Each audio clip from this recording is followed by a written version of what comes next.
Welcome back, babies. This is Shonen Pulse, episode 41. We talk about manga, but you knew that. It's only three of us today. It's Big Yato, we got Knox, What up? What up? the Greek Weed, I'm back, baby. no Papa Traffy this week, but it's all good, baby. You already know we still good. Three-man show, still good. On this show, we talk about 9 to 10 manga. We talk about Chainsaw Man, Centurion, Don to Don, Shangri-La Frointier, Gachiakuta, Ranger Reject, Ichi The Witch, Otr of The Flame, Kagurabachi, and also Jujutsu Kaisen Modulo, Part 2, Dose, and them. Part 3? So, yeah, part 3, yeah. Apparently they call it part 3 because part 0 or whatever. But yeah, anyway, fucking semantics. Anyway, hit the buttons, do the things, man. Hit the like button, hit the subscribe button, stomp on the comment section. We read your comments in the after story, after areas, after party, whatever you want to call it. Hit that hype button. Stop playing with me. Hit the hype button. Get us up to I don't know, a couple 100,000 or whatever. You know what I'm saying? Hit the button. If every person that hits the button gives us like 5,000 points. So like hit the button. Yeah. Or else I'm gonna come find you, man. Anyway, You don't want that. yeah, we got memberships. Like I said, we got memberships. We got Patreon. The details for that down below. So hit the buttons if you want to support us. Right now, there ain't really no perks other than knowing that you're a great person that supports, podcasts on up and coming guys. Help us feed our families. You know what I'm saying? But intro getting long, baby. So we gonna jump right into it. Chainsaw Man, chapter 216. Weeb, how you feeling?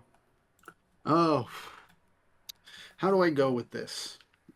We're going to revisit some trauma, and, well, I'm just going to say it. Chainsaw Man versus Makima 2 Electric Boogaloo. Oh yeah. So actually, Yeah. before we jump into the chapter itself, since you weren't here, I do want to know what did you think before we got this chapter, and when we saw last week's chapter when Asa was like, "I've been chasing that for so long." What were you thinking that was like? What were you expecting? Clucky. The fucking chicken, The chicken. Bucky the chicken. Wow. I don't know. Not honestly, her mother was definitely something that popped into mind, but a part of me was thinking, I don't know, maybe she was chasing like that owl imagery of Yoru or something, but like I wasn't sure originally what she meant by that. Okay. All I knew was that we were heading for trauma. I think Traffy called it, didn't he? I think he did say something about the mom. Maybe he ain't here, so I'll take the W. Yeah, I did say that last week. Thinking about it now, it was pretty obvious that it was always the mom. And Yeah, we don't have to give Traffy nothing actually. Yeah, I think anyone should have been able to see that if they like use their brain. So like, Right. I don't really see the point in like saying Traffy called anything. Yeah. Especially because he's not here. Anyway. Yeah.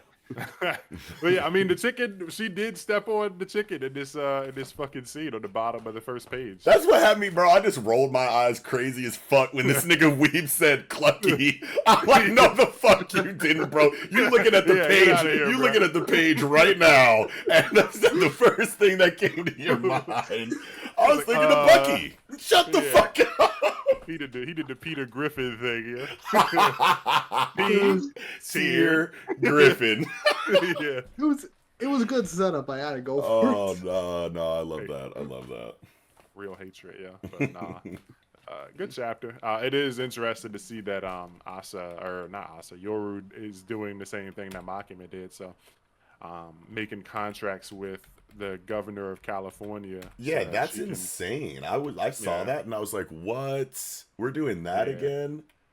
Yeah, interesting that we are repeating that, but I guess it makes sense. I wonder though, I mean, like it's a good move. If you could do it, do it. Yeah, But yeah, because I mean, sure, like I'm going up against Chainsaw, man. It makes sense to Right. like take these type of precautions. he's gonna like, slash me in half 90 times during the fight. So, like, I don't give a fuck about these civilians anyway. I'm a devil. Yeah, for real. Like, It's the like fuck? 32. So she got 32 million lives, basically. So, That's crazy. So, like, now it makes me like ask the question, like, what's stopping any devil from just pulling up on some world leader and making a contract like this before they go into any conflict? I Can think it's you just just the fact- do this? I thought that was like a control thing for some reason. No, yeah, I think they can. It's just that like they would probably tell most of them to fuck off because they can just call like devil hunters. Like if the octopus, like Tomato Devil stumbled into the White House is like make a contract with me, they're like, nigga, you're a tomato, get out of here. but like the War Devil pulls up. Okay, you got It's like, I will blow this motherfucker off the map. It's like, all right, bro. nigga, you're a tomato. Get the fuck out the White House, nigga. Are you high? Yeah, roll this nigga out of here, bro. They got humans like pushing him out the door. Like, Call public home, safety bro. right now, because what the fuck is this? Somebody be there in 5 minutes to stump on his ass. This nigga's tripping. But yeah, so I mean, it's a power play for somebody like, you know, the War Devil or the Control Devil. But it's interesting that they even, I mean, I guess Makima, I don't know. It's like different vibes, because like Makima was like in love and a super fan of Chainsaw Man, and like Yoru just wants to prove her superiority. But like, I'm just looking at it like, bro, you know, like, I feel like, you know, you're not gonna win, even if you got 32 million lives. Like, he's just gonna kill you 32 million times. Like, you really think you go this? He's like Devil Jesus. Like, you think you just gonna kill the Chainsaw Man? He's just gonna keep killing you. Like, okay, like the thing that's goes, the only way you're going to win is if he be like, damn, I'm killing a lot of humans. Like, you're not just gonna beat this dude, Right? And you're not getting that. You're not getting that from Pochita Man either. This nigga's bloodlusted. Like, I don't think Pochita be thinking about shit like that, do we? I think he would stop at the thought of killing a whole bunch of innocent people. Pochita's not like super evil. He's just pissed off now. Just like when he's in this like form, it feels like, you know, I don't know, morality kind of like seems to go out the window when he's in this form, unless I'm like misremembering like times where I guess he didn't. Yeah, that's right. He didn't fuck Kobeni up, even though she dropped, you know, a bunch of McDonald's on his face like 3 times.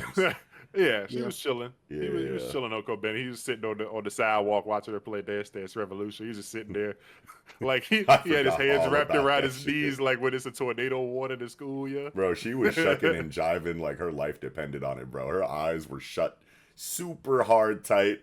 She was crying. She had tears in her eyes and shit. Like, I forgot all about that shit. When niggas in Kaiji just be crying while like in a fucking highly stressful situation. Kobeni was just fucking tears, spit flying out her mouth, just very stressed still. But yeah, I don't know. I feel like Pochita would be like, all right, maybe let's like, he's not smart enough to think of another way around it, but I think he would maybe like try and like, eating nukes is like the way around it. You know, that's what he did before. So maybe something like this happened in the past, and he was like, you know what, fuck you. You know, I'm taking your toys. Like I said, he ate the nukes. She couldn't keep doing her shit. So maybe he'll do something, you know, similar and eat the gun arm or something, or eat the tank arm, and now she can't, you know, play anymore. Yeah.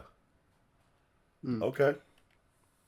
But yeah, I mean, and it's crazy because it's like, if he's hacking and slashing her up with ease like this, like, what's stopping him from just grabbing any body part of hers and just gobbling it down, just erasing whatever? It's a good point you just brought up.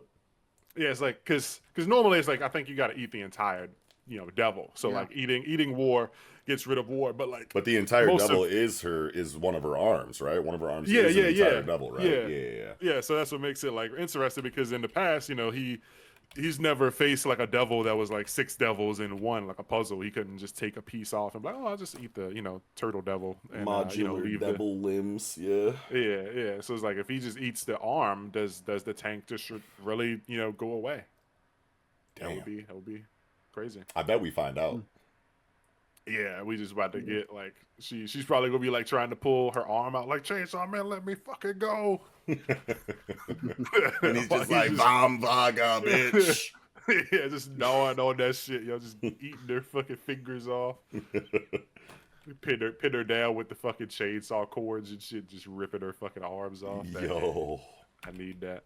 Oh yeah, I forgot that he could do that. He could like detach the cords of the chainsaw and do Spider-Man shit. Yeah, because remember, he was like, he grabbed like all of Makima's band of idiots and fucking like put them together or whatever, like in a net or some shit. Yeah, I'm pretty sure. Yeah, there's a lot that you know, Pochita can do, and I guess he can use his like intestine cape or whatever. We calling them cords when it's obviously chains. Nigga, chainsaw the fuck. Yeah, whatever. I just thought about that, like cords. Yeah.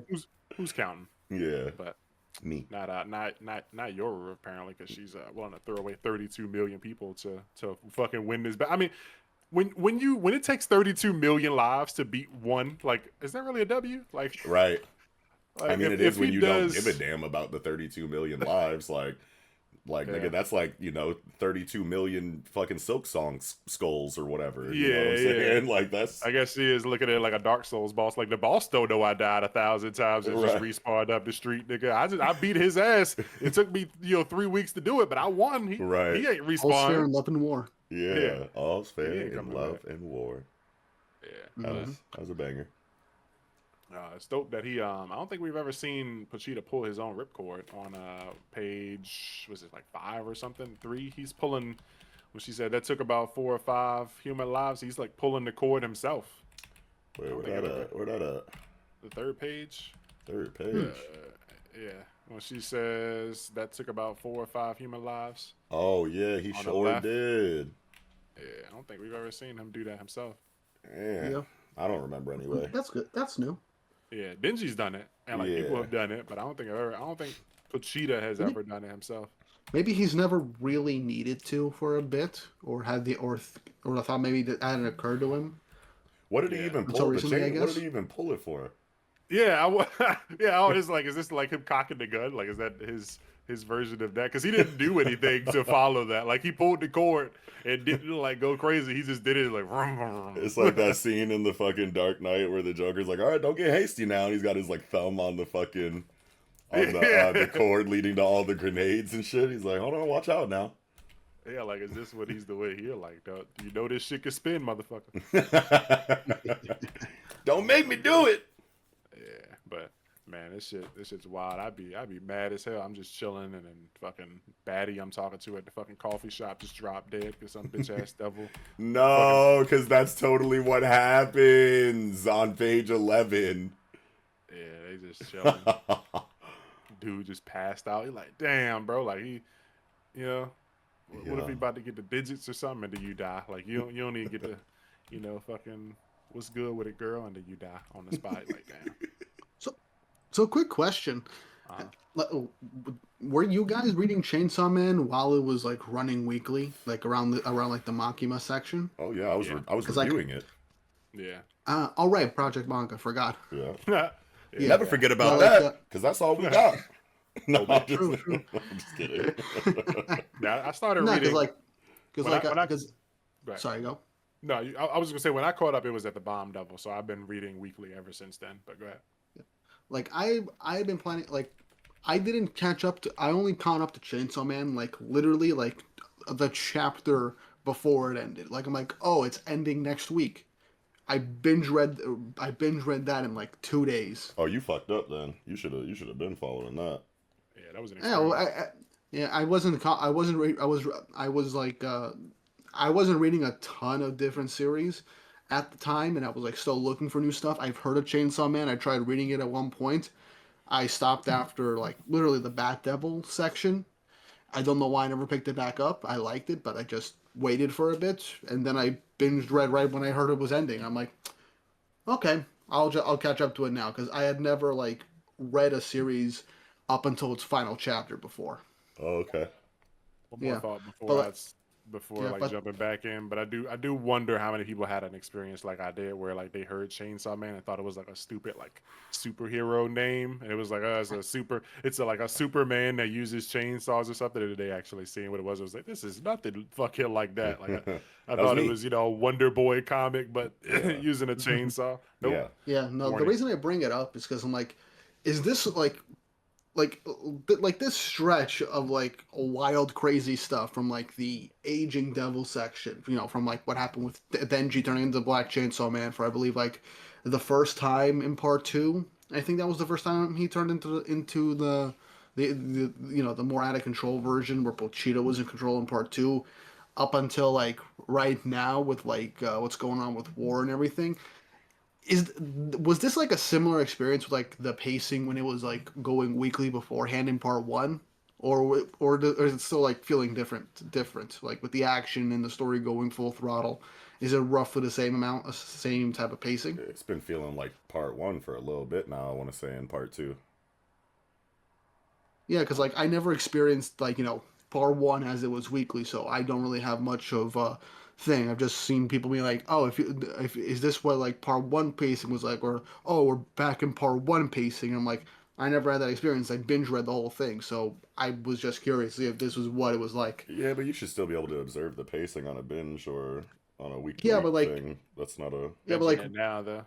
yeah. binging it to reading it weekly is a different like experience because like Yeah. It you can definitely is, immediately but go to the next thing. But, I like, didn't think it was that different of an experience on like a pacing level though. But I I mean, mean, it could just feel, some stuff feels knowing different in a binge than yeah, it is in weekly. expecting to see something and then seeing it, 30 minutes later is, different from, yeah, true. expecting to see the War Devil and Denji, eventually fighting and it not happening for 2 months or whatever. So, Yeah, Yeah. yeah. but I don't know. I feel like personally, I would say maybe a little faster, but I don't know. It's hard to really say. I'd have to wait until it's all over. But people have definitely been complaining about the pacing and stuff.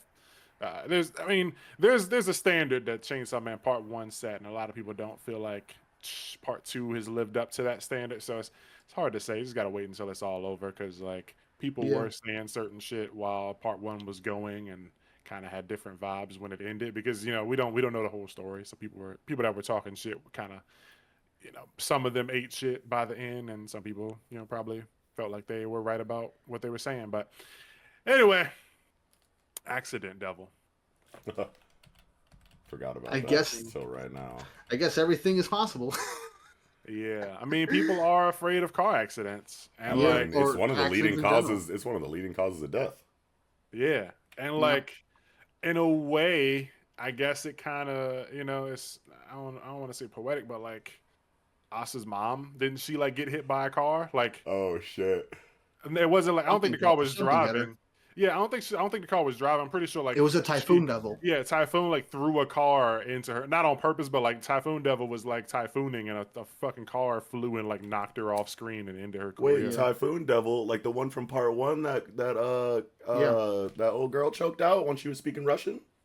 Rese? Yeah, I'm pretty sure. Yeah. I'm pretty sure it happened during that. Or during wait, that, no, that part of the story. that's not. She didn't choke out the Typhoon Devil. She choked out the Typhoon Devil's little nigga who was like working with him. He's like some kind of like weird like assassin or something like that. And, Yeah.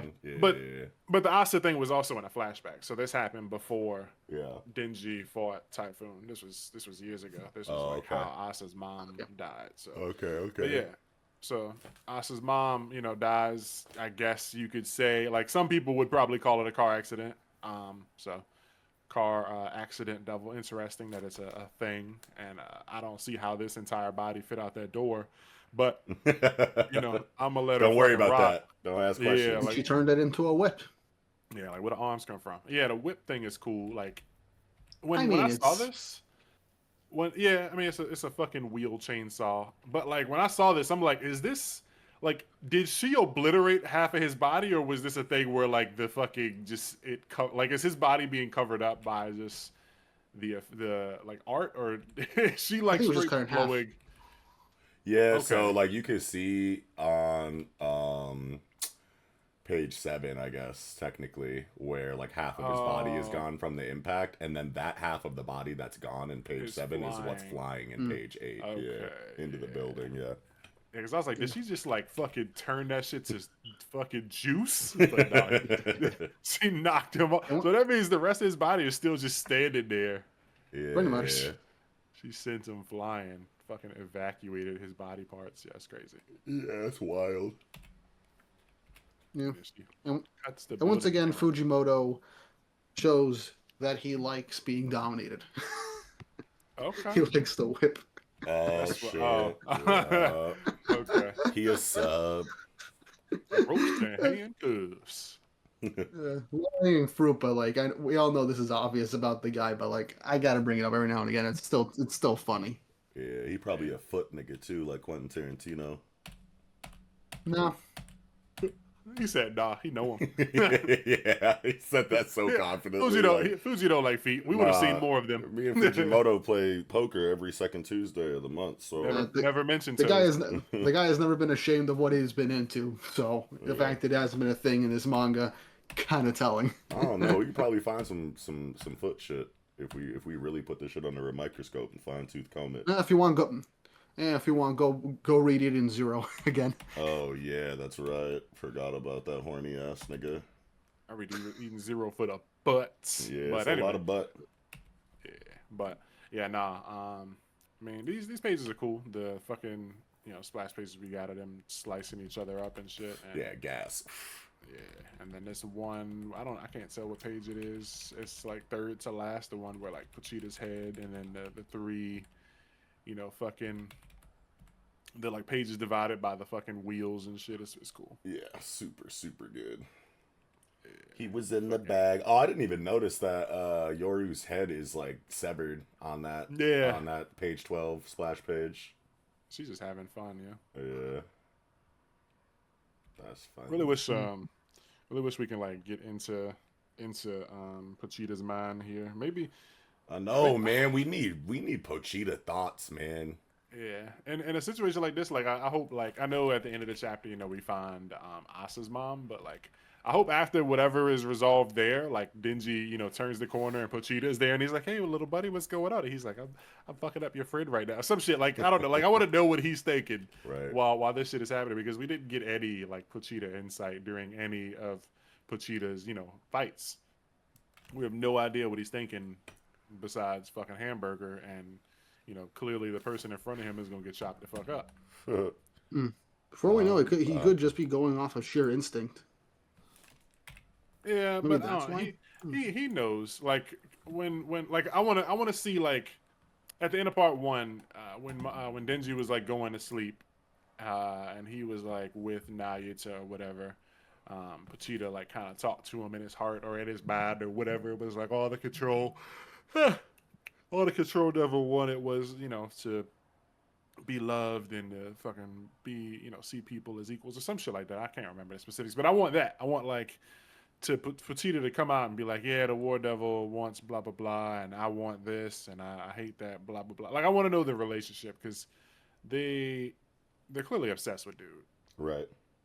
And there's other devils here now, so I want to know what he thinks about war and famine and death, and like they aren't present at all in this chapter. So are they just kind of like knitting sweaters this week? Like where are they at? We didn't even get to see them like watching the fight. They were in the last chapter, but like we don't even get to see, in a lot of other manga you get like reactions and shit when stuff happens, but no reactions. Not that like they were ever, not like the Death Devil ever had a face, but fucking Fami, she's always in fucking that fucking state of mind. So I don't know. Hopefully next week we see, or this week in 2 days we see some more responses and reactions from those two boneheads. But yeah, what do you think about this mom situation? Asa's mom is low key thick as hell. Hold on, Chunky. It's giving. I'm looking at this last page. Okay, you don't want to know what? Never mind. My bad. What was you about to say? No, I was more so thinking like maybe the reason why we're seeing her is probably similar to how like Denji had like repressed memories of what happened to his dad. What if what we saw with Asa was like an unreliable narrator type deal because of her trauma? And what if now we're finally gonna get like the real full unabridged story of what happened for all we know? It could be something like that if we're gonna do like a parallel with part 1. Okay. Okay. What if be parallels? Yeah. What if I mean, because Asa has said that Chainsaw Man saved her. So what if like in this next situation here, her mom is kind of like, fuck you, you killed me, it was your fault, everything's your fault, you always fuck stuff up, and she's like trying to apologize to her mom, and then like would her mom say that?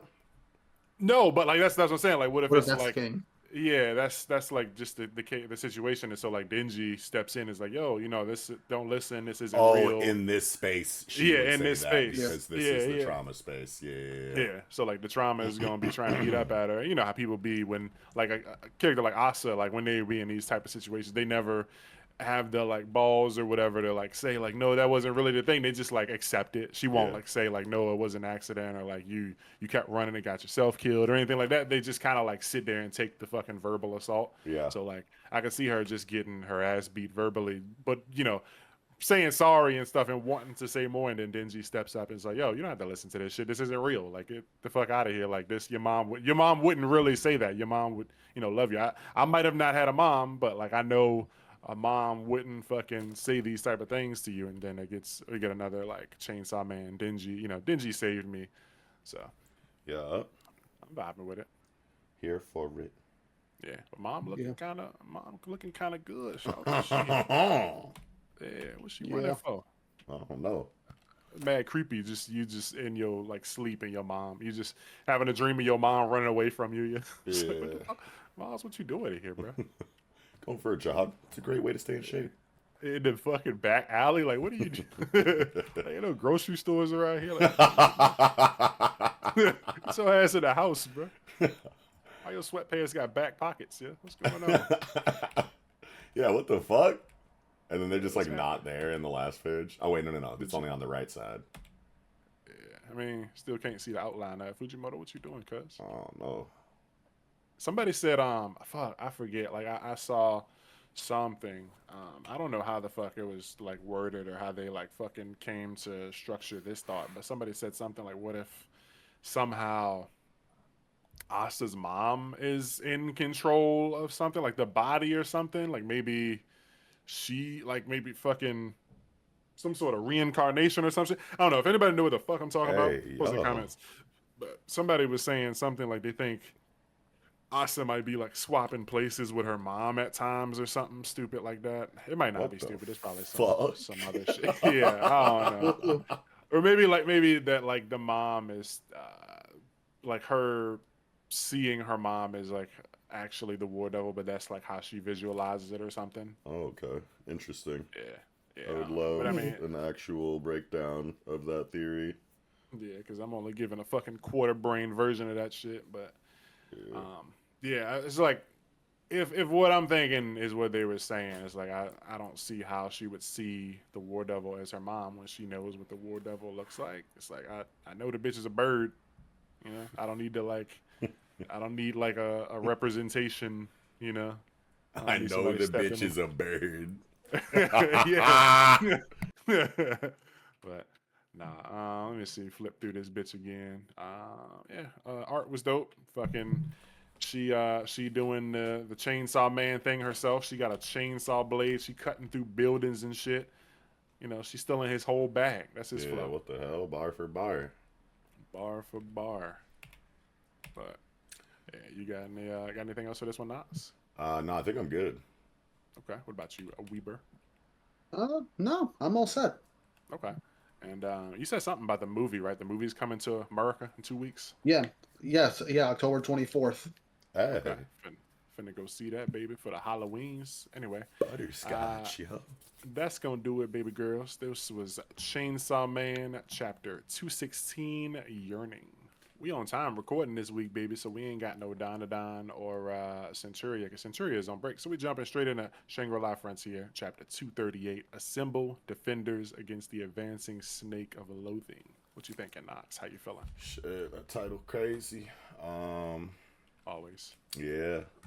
One thing that I love about Shangri-La Frontier, I don't know if we've talked about it before, and it's kind of obvious for a story like this, but Katarina and Ryosuke Fuji like always remember the little details of playing an MMORPG and like always remember to put them in the story. You Yeah. know what I mean? Like we're about to go into a raid or in this situation, the defense of a certain location or whatever, and it's like you got to stop at the shop and stock up on healing potions and mana potions and get your get your weapons all polished up, repair any breaks, make sure that you still good before you before you go defend Rabatuza. So just like stopping here at Pete's shop and getting dialogue about like, yeah, I need these potions because we're about to go into a fight and whatnot. It just feels really good. They always remember every little MMORPG gaming detail and don't forget to add it. And I love that. Yeah, that's that's definitely one of the main reasons of what makes Shangri-La Frontier like so fun to read, and just like it's really just that the writers know like what it takes for any type of video game, and yeah, they just know what they're talking about and Yeah. love giving the extra details. Because they don't have to and do it. Gamers love They could go right into the fight, and then when the exactly. situation calls for a health potion or a mana potion, you can get a one-off line of dialogue like, "I'm glad that I stopped at Pete's shop and grabbed these before we came." But they actually you be at the shop with the merchants. You know what I'm saying? And the merchants get characterization, and there's just a lot of good character stuff in these kind of scenes and moments. So Yeah. Yeah, and it doesn't feel like it's hurting the pacing at all, which is great. no, not at Right. all. Yeah, it feels natural, and I all mean, the bunny characters have their own personalities. the more and time stuff. you spend with scenes like this, the harder the conflicts kind of hit when the shit goes down, because you just have like this very this very deep setup for, or this extensive setup like going into the conflict. You know what I mean? It just makes everything feel like it's living and breathing and flowing the way that it should. You know what I mean? We're not just trying to get to the money, trying to get to the action. You know what I mean? We're actually like spending time in the world and all of its locations, and actually seeing what it's like to be in this game from moment to moment, no matter what's happening, whether you're going into the fight or you're preparing for it or you just came out of it and you're talking about what just went down. Like, none of that shit is skipped in Shangri-La Frontier. Right. It is interesting to know that like now that basically a war, a battle is about to happen, so the prices are up. So like the NPCs have raised. Yeah, like they come to the shop and I forget the sister's name, but the one that has like that weird speech. She's like extending, she adds Elk, big sister Elk. Yeah, she's like, you still want to buy some stuff. I thought you maybe had some skill grimoires you still needed to purchase. Have a look, darling, in this. And Raku's like, whoa, the prices are way up from before. And she's like, oh no, never. Oh, and I didn't even think about why the prices were up. Like, yeah, because we about to go into bruh. Yeah, we about to go into a battle, so like you Yo. need these, gotta juice the prices. The more capitalism carrots. spotlight is crazy. Price went up. Yeah. Yesterday's price is not today's price. Exactly. Yeah. Yo, Hey, them carrots, baby. You know what it is. that's funny as fuck. Yeah, so got the whole bunny troop here. I don't know if we're missing any. But yeah, we got a lot. We're missing what's Armis? He's not a bunny though. He was a cat. Aramis. Yeah, he's a cat man. Yeah, we missing him. But he gang too. I He wonder not, if he's gonna he, pull not, up. he not gang though. Like, this is bunny time. He cool. Yeah, this bunny time. But like I feel like he should be there because he's like in love, like defend your girl. Nah, God. So something that made my stomach kind of uneasy in this chapter is them specifically, having a moment to talk about how Emil cannot go because it's too dangerous. And back in the Project Manga days, we always talked about, ever since that chapter had came out, that says that when NPCs die in this game, they don't come back. And we were talking about, like, is it going to happen to Emil? Is that what they're setting up here? That's going to be terrible. We'll literally start crying, screaming, and throwing up if Emil ever dies. Protect at all costs type shit.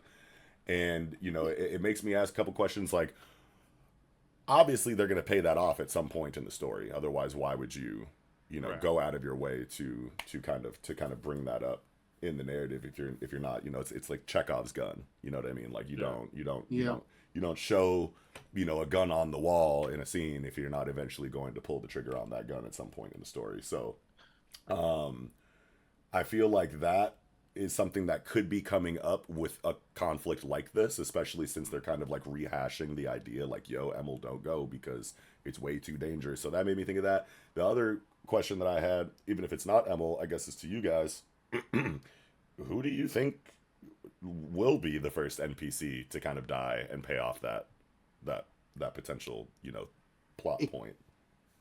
It could be. It'd have to be. It can't be Emil. It's not Emil. If it can't be Emil, then it'd either have to be Sakru, if I'm pronouncing his name correctly. Crew would be crazy. He's just good guy jonesing all day.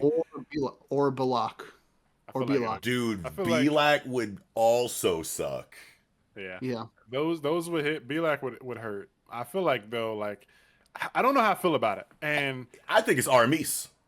I think it's Edward, the brother. Oh, because he's the one, he's going out there and he's saying like, you need to not, don't go because this shit is dangerous and all that stuff. And I feel like something's probably going to happen. Maybe Emil is put in the line of danger and he jumps to save her.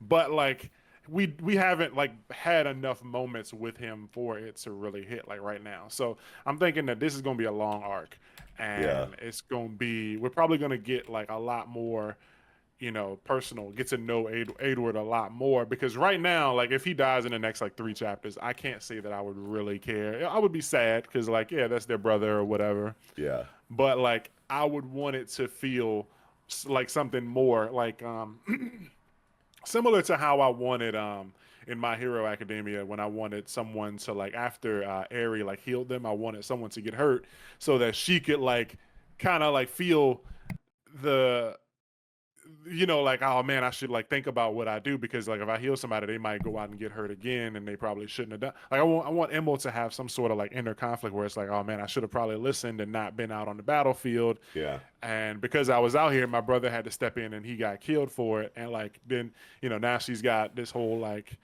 thing going on where it's like, should I be joining Sunraku or should I not? And Sunraku's like, yo, Emil, is cool if you don't want to come, but like I think I can defend you type shit, but I just want there to be something. Yeah. But like, Oh. Shangri-La Frontier also just is, at the end of the day, it is a video game, and like, Right. we do get a lot of more feel goody moments. Like, it's not. Yeah. There haven't been moments, and like, we don't have to have them, but there haven't been any moments where it's like, oh man, like shit could go south. Yeah. Yeah. Well, the think reason why I think that it's Aramis, real quick, just to throw it out there, because I kind of Sure. like said it randomly and then we kind of like moved on immediately. But the Mhm. reason why, and I don't know, like I'm just picturing, because okay, so Aramis's character so far, he's basically like Pepe Le Pew for Belak, you know what I mean? He's just like cringe, like comedic relief, where he's just horny and like loves like Aramis, or I'm sorry, Belak or something like that, and like wants to be with her or something like that, and usually gets like knocked out or like smacked around or something like that, and then he runs away like, aha, until next time. But one, and I could be misremembering this, but I'm pretty sure the cat people are in some kind of civil war in their like in their area of the map inside of Shangri-La Frontier, if I'm remembering that correctly. I'm sure our Shangri-La Frontier homie can correct me on that without spoiling from the web novel. But Shout out to dude. shout out dude. But yeah, like I want to say that is something we know. Like there's something going on in that dude's hood that is some kind of big conflict between two parties. I don't know if it's a civil war or if the cat's got beef with the dogs or something like that. I can't remember. But so there's that in the background, and then also I'm just like picturing a scene where like an NPC has to go at some point, and I can't see it. I can't see it being a Rabatuza character. You know what I mean? Because Shangri-La Frontier, I feel like isn't willing to take it there. You know what I mean? It's obviously not going to be Emil. It's obviously like not going to like I can't say obviously because you never know what'll happen. But like Belak feels too safe. Feels too big, too important to kill. Obviously Vash, it's probably a part of the storyline for him to eventually be killed by like dark, angry twin Vash or whatever, whenever that character gets brought into the story, because we know that's a thing. We've seen all the signs, all the visual storytelling is there. You know what I mean? For there to be, angry, evil twin Vash that comes in and does some shit. So that could be, a storyline element that is eventually touched on. But outside of Vash, I just can't see it being a Rabatuza character. And just because of, how Aramis has kind of been shown with Belak, I can see it being something where Aramis dies and Belak's like, oh my god, I took you for granted, like you were like, just cringe and annoying, and it was always trying to romance me up, and I always kicked your ass or like punched you in the face or something like that, and now you probably like dies trying to protect her or something like that in like a later like conflict or something. I can just see it happening. And there being like a lot of emotional shit tied to the idea that Aramis was never as bad as Belak made him out to be, and died protecting her or something like that. But that's my argument for for Aramis being the one out of the NPCs that we know well enough. Like he's been in the story enough for it to hit and be like, oh shit, but without him being a core NPC member. So you had a good point there. That would make sense. Yeah. and then we find out more about his clan or whatever, his cat folks. I think you might be right on that. I don't remember if they stated that there was a civil war or something, but I feel like you might be right in that. So I hope we find out more about that. But I do wonder if Shangri-La Frontier, since none of us read the web novel and it's so far along, I wonder if we might be in like a Walking Dead kind of Daryl Dixon situation where like Hey you yo. know people are such big fans of like a character that their fate gets changed from like what happened. Like what if Emil has died at some point in the web comic, but because of like the fan reception and how big how much people love the character, and like the voice actor for Sun Raku and the voice actor for Emil are like married in real life. So like I wonder if Oh, things Oh, like that's that. interesting. Yeah, they like got married after I think Shangri-La Frontier season one or something or during, but like they, I guess, worked and hit it off and was like, yeah, I like you, and fucking you voice a bunny, you voice a bird man, so let's fucking do it. But I wonder if like something like that led to a change where it was like I'm gonna change, like Emil's not gonna die, so we can keep having this like dynamic throughout the story. It might not have Right. happened, but I could see it because Daryl Dixon doesn't exist in the Walking Dead comics, and it's like he was a character that was made for the show, and then he ended up being like the fan favorite, and like as far as I know never died, and now he even has his own like spin-off, and like he got a separate show. Like the showrunners from the network ended up making a separate show with him. It's like they loved him so much that they not only didn't kill him, he wasn't from the comic, but they also glazed him to the point of no return. So it's like I wonder if the writers are kind of doing that with Shangri-La Frontier, where it's like they probably originally planned to like kill off a character, but maybe realize like, oh, that's not a good move, or like the fans might not like that. Like we could do more, similar to like I said with the Daryl Dixon thing, or like in The Walking Dead, Rick loses his hand in the comic, and like yeah. I remember Robert Kirkman saying he wished that he didn't do that because it made it so much harder to like draw and to like have Rick do things that kind of make sense because now he's a one armed man. So it's like Right. sometimes the authors will regret doing a thing, and it's like it's not to say like it's a flop or like he fucked up or had a bad idea, but it's like sometimes they just go back and be like, damn, I could have did something cooler if I didn't do this one thing. So Yeah. Yeah, I mean, it is a possibility because Shangri-La Frontier is originally like a web novel, and a lot of times when it comes to web novels, usually when they get adapted, it's usually light novel first, then manga, then anime or whatever. And a lot of times, like storylines or how things are portrayed are different with it being turned into like a light novel or a manga from what I've noticed a lot of the time. Like it could be finer details, it could be pacing. Sometimes the storyline is slightly different because like the web novel tends to be like the rough draft of like what yeah. the story initially is, and then the future adaptations could be like changing and stuff like that. It's Another possible. another thing that makes me think of what I just said was with the Sushigiri Capriccio arc, because like when that game started in the manga, remember I was saying that somebody on Reddit was saying that this was like the fucking bee's knees. So I wonder if in the web novel the Suzugiri Capriccio arc does still go on, like it doesn't break away like this, and he does actually spend 30 chapters in there from the introduction. But with the manga, they were like, we're gonna come back to it later because Mm. because personally I've been not saying that it's bad pacing, but like I was not sure where we were going with Shangri-La Frontier because so many plots have been introduced. Like we had the dragon threat, we have the duel with the other guild, we have the Golden Ine threat, we have Sanraku wanting to beat Kyogoku's grandfather. Like there was so many things, and like when we got one, it ended immediately. Like we got Sanraku was like, I'm gonna beat Granddad, but first I'm gonna go step into this other game. We got one chapter, and after that, it's like boom, all right, I'm out of that game. It's done. Now I'm gonna holler at Rabatuza, and it's like I don't know where we're going, but like it seems like now we're kind of like on a path that is like gonna stay because he's getting. They're talking about let's go to the cave or whatever. So it's not like a thing where he's planning for the future. They're going to it now versus before. The last like 30 or 40 chapters have been talking about like things that we're going to do. Like we're going to do this later, tomorrow, next week. But now we're actually doing it. So like I know now, okay, the first thing on this agenda is to deal with the fucking snake.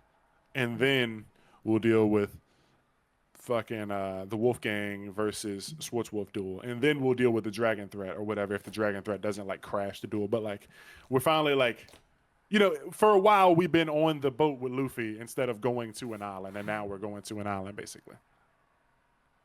Yeah. And I hadn't known where we were, but I actually forgot why I even started saying that. But you know, it is Oh what it is, shit. baby. Yeah. Oh, it was. It's okay. We You went off on this still whole. good. We went. I got it Yeah, out. we went off on this Oh, like brief tangent because of the possibility of like the story being changed, of like Emo yeah, potentially being killed, but like the manga might be changing up the storyline to keep her alive yeah, longer or something. yeah. Though I So wouldn't be surprised. Sorry, what was that? sorry, I will say, guy, what's his name? In Kuto, you can. I don't want spoilers, but I'm cool with you saying no if like yay or nay, the manga is not diverging from the light novel. I'm cool with that. Like if you say like, nah, it's still on path. Everything that's happened is on course, and this is what I'm expecting. Basically pretend that I'm watching the anime and I'm waiting, Hmm. and you reading the manga. You know what's gonna happen. Like tell, yeah, I'm cool with you saying like, yeah, this is par for the course. This is normal. But like, don't tell me if Emma dies or nothing like that. But like, Oh man, we I can't wait we for the don't. anime to come Don't back. worry, bro. Emil doesn't die. Yeah, no, don't do that. Yes. Don't do that. Like that's what I don't want. Don't be like, no, Emil's good forever. Like, cause then, cause the thing about I hate about that is like if you say like, don't worry, Emil's cool, or like you got to see what Emil does when they fight like the fucking 13th Colossi. It's like okay, then. Anytime Emil gets into a situation where I'm scared or think that she might be the one to bite the dust, I know Emil's gonna fucking fire a fireball at the devil, 300 chapters from now. So it's like Yeah. I'm We not know gonna feel she's no still tension. good. Yeah, Yeah. still good. Yeah, but still good. How many times are we gonna say that this episode? Couple more. We only on segment 2, and it's been like 6 times. Yeah, it's if y'all don't know apes follow Koba on Instagram, like we gonna be quoting that nigga a little bit this episode. Even if you don't know, you still good. Yeah, but no, man. I just feel like not to say that the story needs stakes because I know people have been fucking beating that horse, and I'm working on my video to talk about that. Shout out to me. Look out for that. But I do feel like Shangri-La Frontier hasn't had a lot of like emotional impact, and I would like to shed a tear. I'd be cool with like, damn man, not Aramis, damn Yeah. bro, not my nigga Vash. Like I want like something like that where I'm like, damn, that sucks, bro. Like we gonna have to go, the rest of the story without that guy, and that, like I'm looking forward to something like that. Yeah. Yeah. But there's a lot with this chapter, man. Like I Yeah. said, I still think it's gonna be Edward who bites the bullet, bites the dust. I could see that because he's like new enough and like not, thoroughly. Did you say bites the dust? Yeah, Yeah. bites the dust though. Um, He ain't been here long enough to feel as safe as VRAC or Emil or Sea Crew. yeah, Yeah, we kind of like got like light sprinkles of him until this arc, and I'm sure he's gonna get a big spotlight. And the bigger the spotlight he gets after being like lightly peppered in up until this point, the more flaggy it's gonna feel that he might be the one to get scrunched by Snakeman.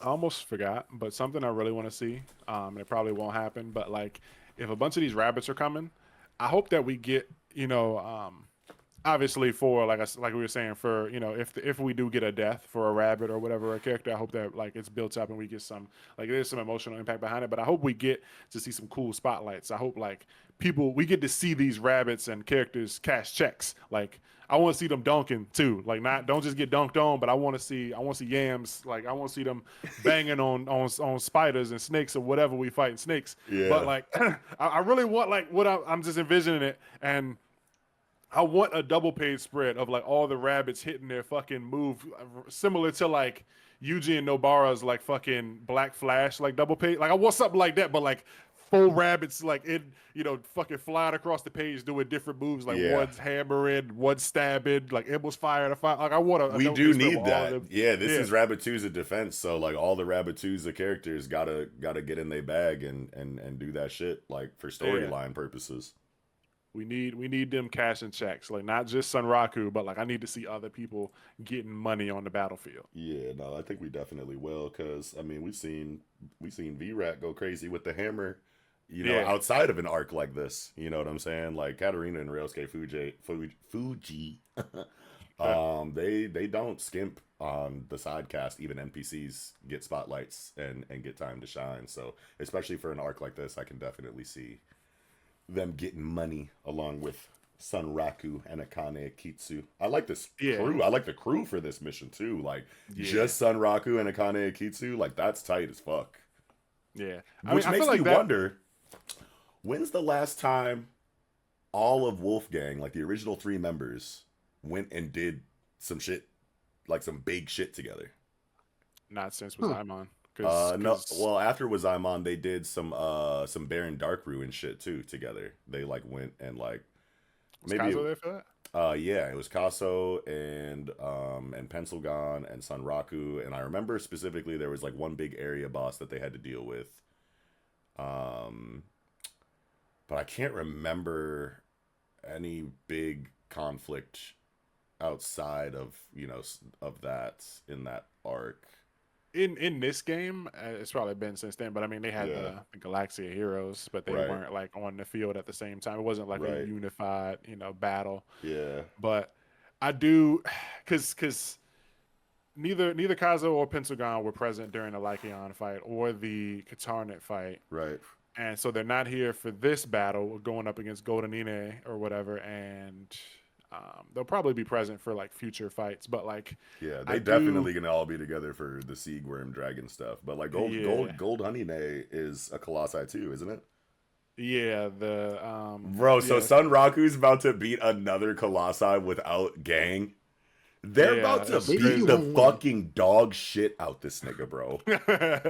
Yeah. They're gonna report his account. Yeah, like at what point did they just go, all right, nigga, like, are we even a guild for real? Like, yeah, that's why it kind of feels like there has to be some sort of like character, like NPC death, because Sunraku is kind of just only collected dubs. Like he's lost, but like his losses were just minor setbacks. Like he couldn't beat Grandpa. He just went and played another game, and then he went and beat Grandpa. It's like he's had minor setbacks, but like we need to see a loss of some sort. Not saying Sunraku's got to like take the headset off and, you know, roll under the bed and cry, but like something where it's like, damn, I really couldn't get that fucking, you know, exotic fucking visor that makes my fucking daggers do piercing damage. You know, something where he misses out on something, because in every game that we've seen him in, he's the top dog. Like he was in the Samurai game, he had 2 weapons from like a tournament and beating a boss that nobody's, you know, beaten or something. Like he's just always the guy. It's not quite like, it's not at a solo leveling level, but like it's still a very feel goody video game, but with that Chekhov's gun situation where it's like they can die. Yeah, and that's the thing too, is that like we were just talking about like what stakes in, you know, a story that doesn't have the threat of real death in it looks like. Yeah. You know what I mean? And the point that I was kind of making when I tweeted about it, when I saw that annoying ass post about people saying Shangri-La Frointier doesn't have any stakes, and it's like it does, and it can. Like they haven't really. It's getting to a point now to where I would like to see, you know, or actually feel the stakes, you know, to a real degree in Shangri-La Frointier. But the potential is there inside of the idea that Sunraku's goals are so, you know, well communicated to us from arc to arc that the possibility of him not achieving them gives a similar feeling, you know, of stakes in, you know, a story where actual lives are on the line. You know what I mean? Like I'm so invested in Sunraku's journey and his, you know, all the other members of his team, that like when they say like, yo, this means a lot to us, we really want this thing, a lot of our, you know, pride as gamers, you know, rests on us acquiring this achievement or us getting this item, you know, or something like that. Like if they are about to lose in a way to where they can't achieve that, then like I feel the stakes in moments like that. And a good thing for Katarina and Ryosuke Fuji to do to kind of like bring that tension, you know, and that uncertainty and that worry to Shangri-La Frointier is give us a time where they legitimately do not accomplish a goal that they've set for themselves.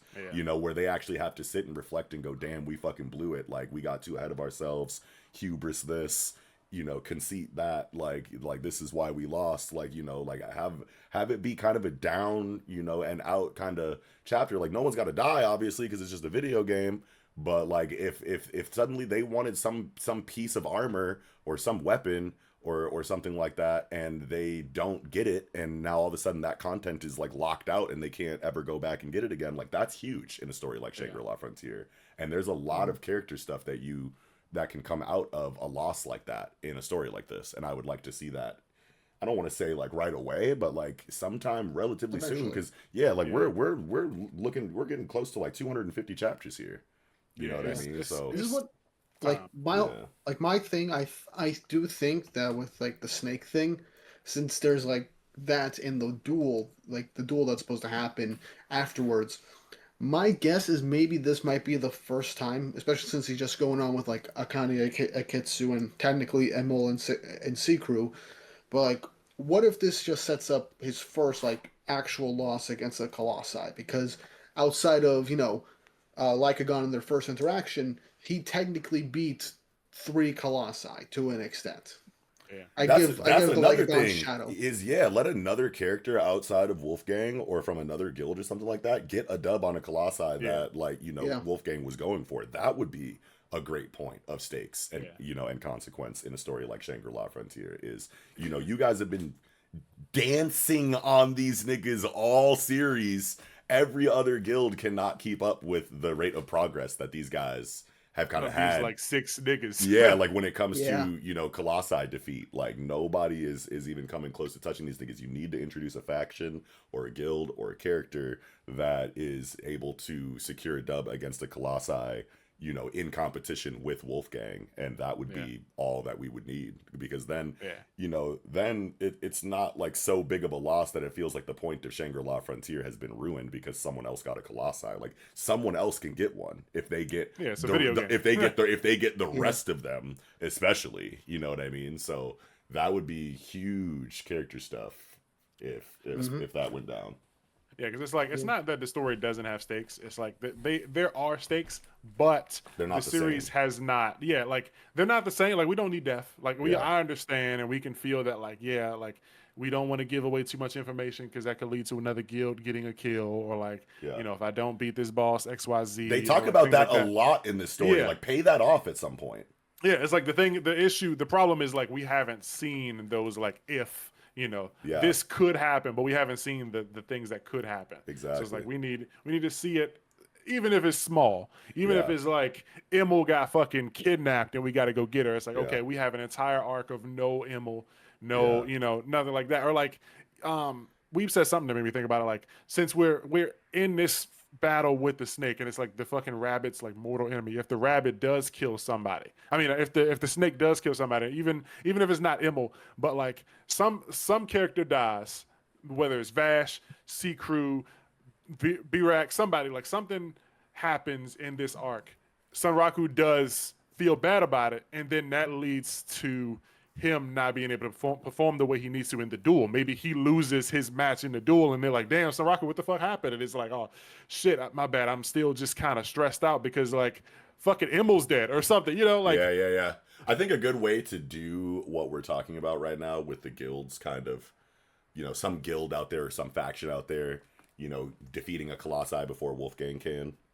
I think a good way to do that, because all of the rival factions and guilds that we've seen so far are very proud. Like, they're very in the foreground, like very like, we're SF Zoo, nigga, we're boom boom boom boom, and we trying to do this. And then Wolfgang just kind of like does it, and they're like, well, what the fuck, man, I thought we were Schwarzwolf. Like, like that's like kind of like the storytelling that we've gotten so far. There needs to be some kind of low-key cold-blooded faction that's not trying to be in the spotlight, not trying to be in the foreground, that just pulls up and backdoors one. And then we get their fucking writing, like, after the fact. Like, what, you thought we was about to hop on the fucking, on the teleprompter? You thought we were about to hop on the hijack the CNN, news cast and go, now, Batman, we're gonna go, we're gonna go take down, Honeyne or whatever, what I mean? It doesn't have to be like that, what I mean? Like, it can just be a cold-blooded gamer in the background, like, okay, they going over here, all right, we going over here. Whoops, we got fucking Seagworm on your goof ass. Like, uh-oh. Because that is what happened with Sunraku came. He didn't like announce to the world like I'm gonna beat every boss. Like he just did it, and then people started finding out about it because like they were like, what the fuck is that message in the screen? Yeah. Player Sunraku is beating Wazama. Bro, I haven't even seen a Colossi. What do you mean he beat one of them? Right. Like all of these guilds want to be big dick on campus and like, you know, say like, yeah, my guild did that. Look at us. We about to go get it right now. Watch us do it, like type shit. But like the secret like sleeper guild like that don't nobody talk about and people barely know about, that's been biding their time and acquiring, you know, money and getting they armor up and their weapons up, you know what I'm saying, in the background, like came and backdoored that shit on your goofy ass, bro. Now what? Like we need that. Yeah. I'm hoping that we get something like that, or like kind of like maybe like a short arc, like something like that happens, and it like in the middle of this arc right here, we get like boop, fucking Wazaimon 2 was defeated by the short stack, you know, dick man or whatever, and it's like what the fuck is that? And then like the chapter ends, and then the next like 6 chapters are like their backstory. We get to meet like, you know, we get like a My Villains Academia kind of arc. Come on. Not saying that they got to be, you know, terrible people, but like another group who's like, you know, we're going to be hot shit in this game. And then they are good. And then we get like a rival guild. Because so far, Sunraku has no rival. Sunraku's a GOAT, and that's cool. I'm completely fine with him just being that guy. But like, he don't got a rival. His guild don't got a rival. And he's he's taking all the money. He's getting all the bitches. Like, there's thousands of people playing this game. Have somebody else show up and get some money. Right. Like, have them come out and be like, you got to save some bitches for the rest of us, bro. We took it upon ourselves to get some of the bitches. Will definitely needs like their own like true to form rivals. Yeah, something where it's like they're actually racing, and then you get to a point where it's like, shit, man, like, what do you mean you can't log on tonight, Kazo? Like, if we don't get on and beat this thing tonight, fucking, you know, fucking dickheads are gonna get on and beat it. Like, we gotta be the ones to beat the boss, because if you can't get, like, you know, we can have stuff like that, like guild races, you know, world first boss defeats type shit. Like, they could be races. Yo, wait. Now you just made me think, like, are we gonna get like a racing arc? Like, are they about to like have to get like whips and like race for some reason? Like a car? Yeah, like on some fucking Mario Kart shit. I mean, Golden Age technology, they probably got fucking cars and shit. They got fucking robotic phoenixes and jetpacks and shit. Is there gonna be? Yo, wait a minute. Where are the mounts? Yeah, I mean, Mount race arc, nigga. Fuck Steel Ball Run. You say that again, we're not friends anymore. Man, nah, I'll chill. I need to put respect on her. I was gonna say some crazy shit, but nah, we need to put some respect on Araki's name, even though I don't read that shit.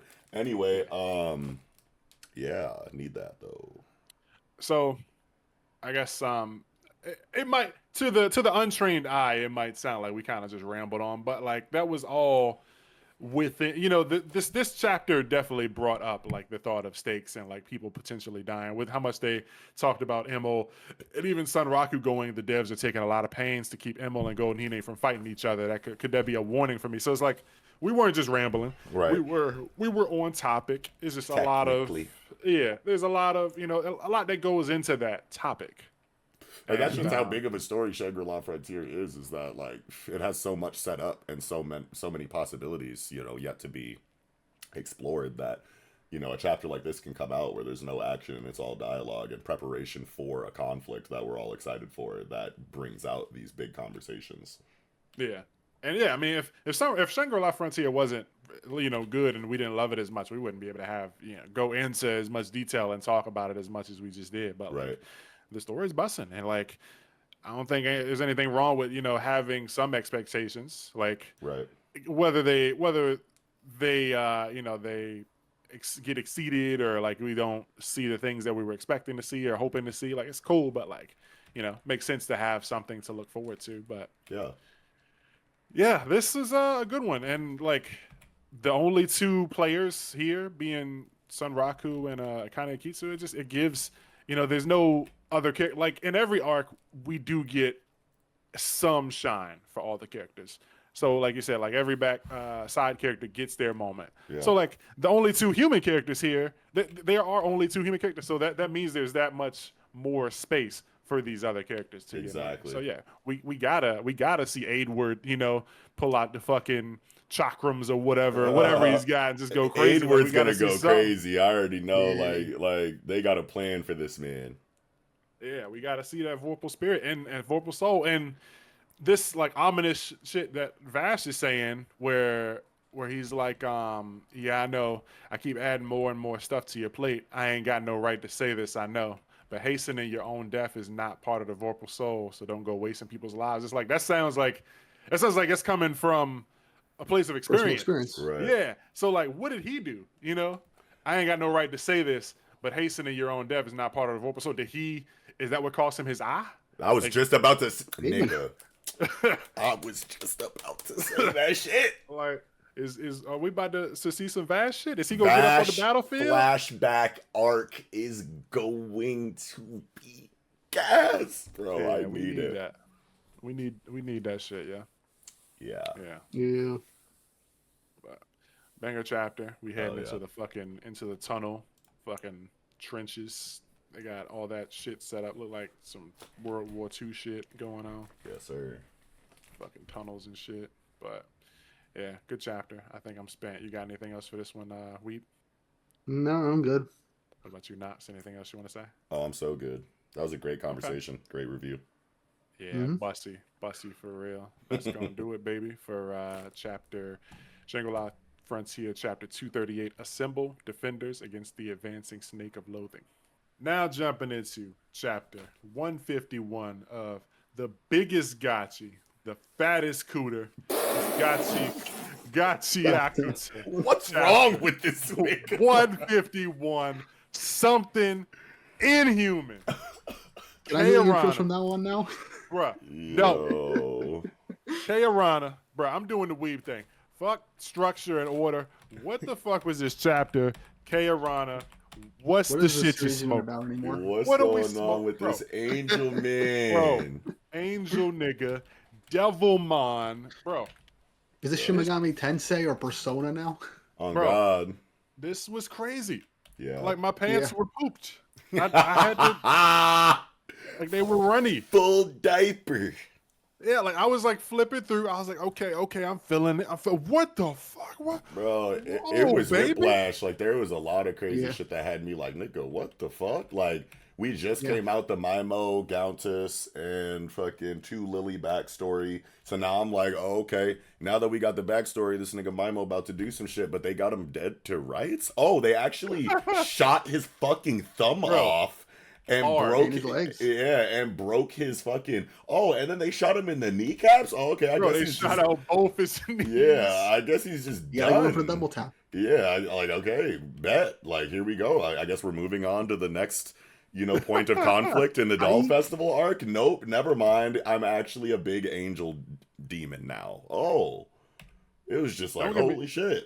Yeah, don't get me wrong. I am not mad. I am not saying that like it's crazy and it's like I'm not saying this is a bad thing. I'm saying this caught me way off guard. Yeah, and just holy shit! Like I was just not expecting this. This this is crazy. And it's not like we haven't seen it before either. Like I feel like it's relatively common in these battle shonen stories where an ability is established, where someone has some kind of power that affects other people, and then suddenly. Oh, I'm using it on myself now, and it's way crazy. Yeah, you know what I mean. Like that. This isn't brand new or anything like that. But the shock factor, like I just was not expecting it to happen. They always trick me when it comes to this too. You know what I mean? Especially since he wanted to be like a ruler. Like he wanted to be someone who to my knowledge, I thought he wanted to kind of be the guy in the chair, or like not even in the chair, but like just standing at the top of the world and just look at my. Fucking feast your eyes upon my amazingness or whatever. But this is a form that I guess when they take these kind of forms, characters still feel like they look, because the nigga look heavenly. On God, evil, angelic. Like this is, there. There ain't a word that I can think of, but like he looked glorious but terrifying. And it's such a good rug pull too, because up until now, like when we think of his motivations and his ability. It's like, oh, okay, well, that's how you do it. That's how you, acquire the throne. You just fucking like mass psychosis everybody and make them your your lackey or whatever, and now you're Yeah. sitting on, a million zealots, you know what I mean? A million, cult members, whatever, what have you. Like, this is how you do it with an ability like that. So that's the whole shit. And then it's like, oh, wait, no, actually, I can just be that nigga that's so strong that everyone has to, to bow to me, outside of mind control. I could just be, the biggest, the largest. You know what I'm saying? Like, I feel like big extra plug. Right, I could just be I've that seen nigga. this somewhere before. Like the like giving yourself orders with your own ability to like go beyond your natural capabilities. Where I know I've seen this before, but where have I seen this? Oh, I got before? you. And Yato's gonna be so mad. Big Hunter, baby, Shalnark. Shalnark, come on, man, from the fucking right. Okay, yeah. Okay, I you like that one? Okay, cool. I'm a fan of the Phantoms. Yeah. All right, that's just the first one off the top of my head. Hold on, let me think. I definitely had like the nigga from My Hero Academia. Who used the power on themselves? Well, I mean, he had been using it on others, and then his big final form was he used it on himself in a crazy way, and it was Overhaul.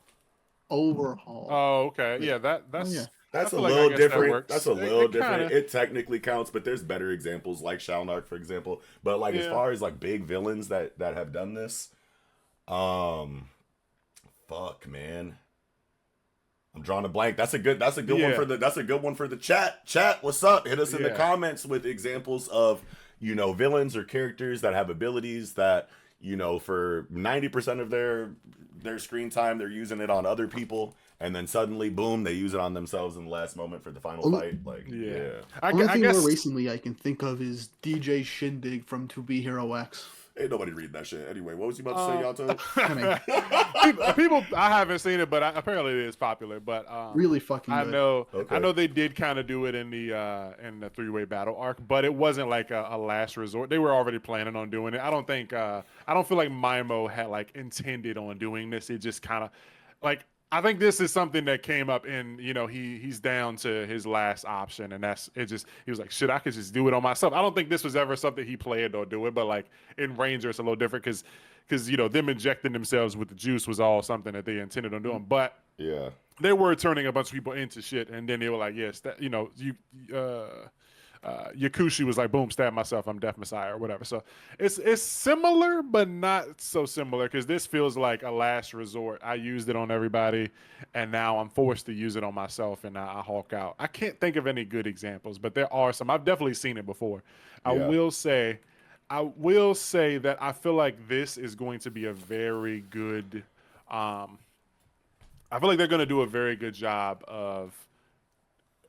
Like dealing with this in a lot of stories.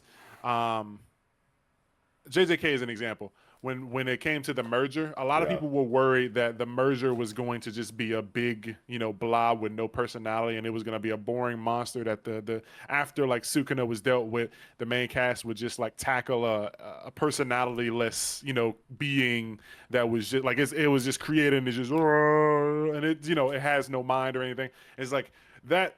At the end of the story, that thing has happened too, and I can't think of any other examples besides the one that people were worried what happened with JJK. But like it happens sometimes where like at the end of the story, big monster suddenly, and it's like now we got to deal with this thing, and it's like it's boring because it's like there's no connection to this creature. But like with Maimo, like there is a big connection, and like and a way to kind of like circumvent that narrative, issue.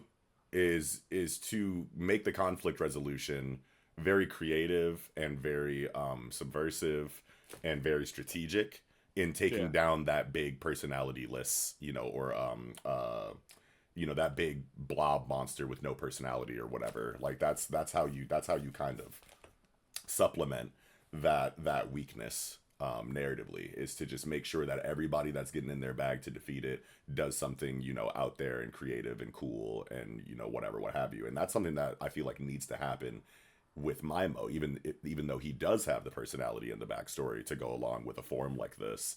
I think that this has to be dealt with in a way outside of just we all worked together and shot a big team attack at it and took it down. You know what I mean? And I trust Kei Arana to deliver on something like that. We don't see too many crazy like 5-headed 4D chess strategic like outplays in conflict resolution in a story like Gachiakuta so far anyway that I can really remember. Like there are like little, strategic W's that you do get. It's not like Black Clover or anything where it's literally just, back to back team attack and we win the day. Everyone's all here. Yeah, it's not everyone's all here, you know what I mean? It's not like that in Gachiakuta. There is by and large, but like for something like this, I think that, especially when everyone on the timeline, everyone who's reading this shit is like, what the fuck are they going to do about this? Like, how are they going to deal with this? I feel like Kei Arana knows the situation that she's put the cast in. I think she knows the kind of reactions that people were going to have to a chapter like this and a threat like this.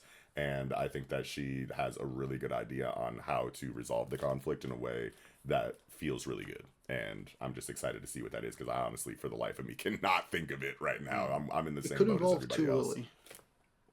I think that they should invoke to Lily in the conflict she was resolution staring here. off a couple of chapters. The chapter was called "Wait for Me." You know what I'm saying? Yeah. So she about to pull up and do some. You know what I'm saying? Some Final Fantasy X-2. Dress quip, X quip shit. You know what I'm saying? Like, or dress fear. Dress fear is what it was, and X quip is fairy tale.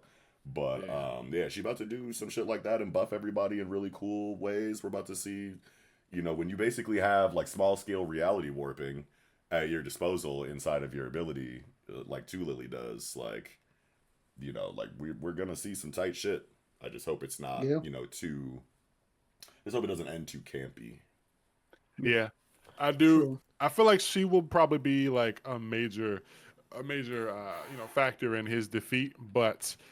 Like, the question is, does she die? Because, like... Oh, no! Because like, Gaunt's we win, just but saying... at what cost? Yeah, no. Gaunt's just saying if she uses her power, she's going to die. And it's like, I could see it happen. We can't have that. Her titties are way too big.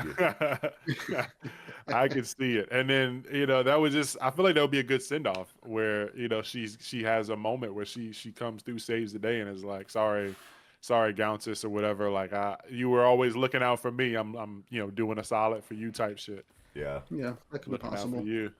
But no, this was a fucking gas chapter, bro. Like, so many things happened. Like, when the fucking bullet, like when he was like, "I'll call you my apostles," and I was just looking at it, reading it for a second. I was like, "Yo, he really looked crazy." And I was like, "Wait, his finger, a bullet? What?" Yeah, like I'm like, nigga, what?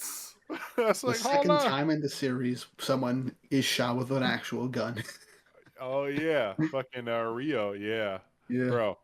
Where is she at? She did to pull a blicky out too, but no, rifle, fucking shot him like in the chest, right? Like I guess the heart, right above the heart, and then through the knees, like bro. Yeah.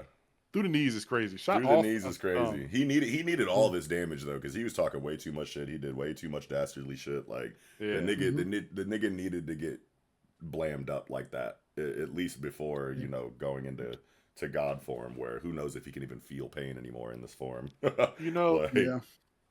think I feel like next chapter we're just straight gonna get Mamo's backstory, because at the cover page we skipped over it to jump into balls deep, but like the cover page is shown. This is our third time I think seeing this. I can't remember the second one, but the first time we saw there was a shot like this from someone's first person point of view, which I'm thinking is Mamo, and he was watching two kids fight over a book in like what looked like a beat down shaggy shitty building, and there was this clock on the screen, and the clock is shown a different time every time. I forget the times, but there was 3 different times so far, and somebody's saying they think the next time is going to be like midnight or whatever, because it's been it was like 3:15 and then 7 o'clock, and now it's fucking 11:15 or whatever, so or 10:15, so I'm thinking it's going to be 12, but it's going to show. I'm thinking this is Mamo, because we haven't seen Mamo's arms. I'm pretty sure we've seen Gauntis' arms as a kid, and somebody was thinking that these were people were saying they thought they were Engines tattoos. Pretty sure Engines got way more tattoos, but also just I don't think this is Engine related. Like we started seeing this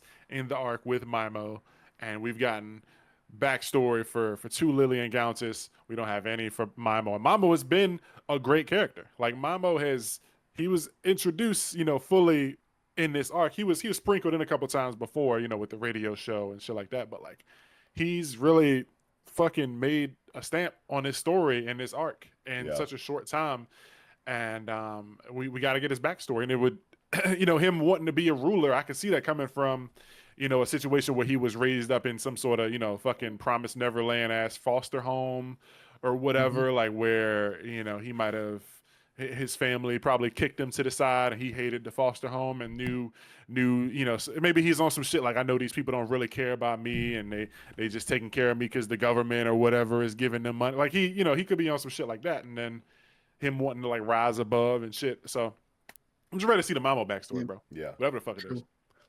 Something that came to mind with like what happened to Mimo at the end of this chapter.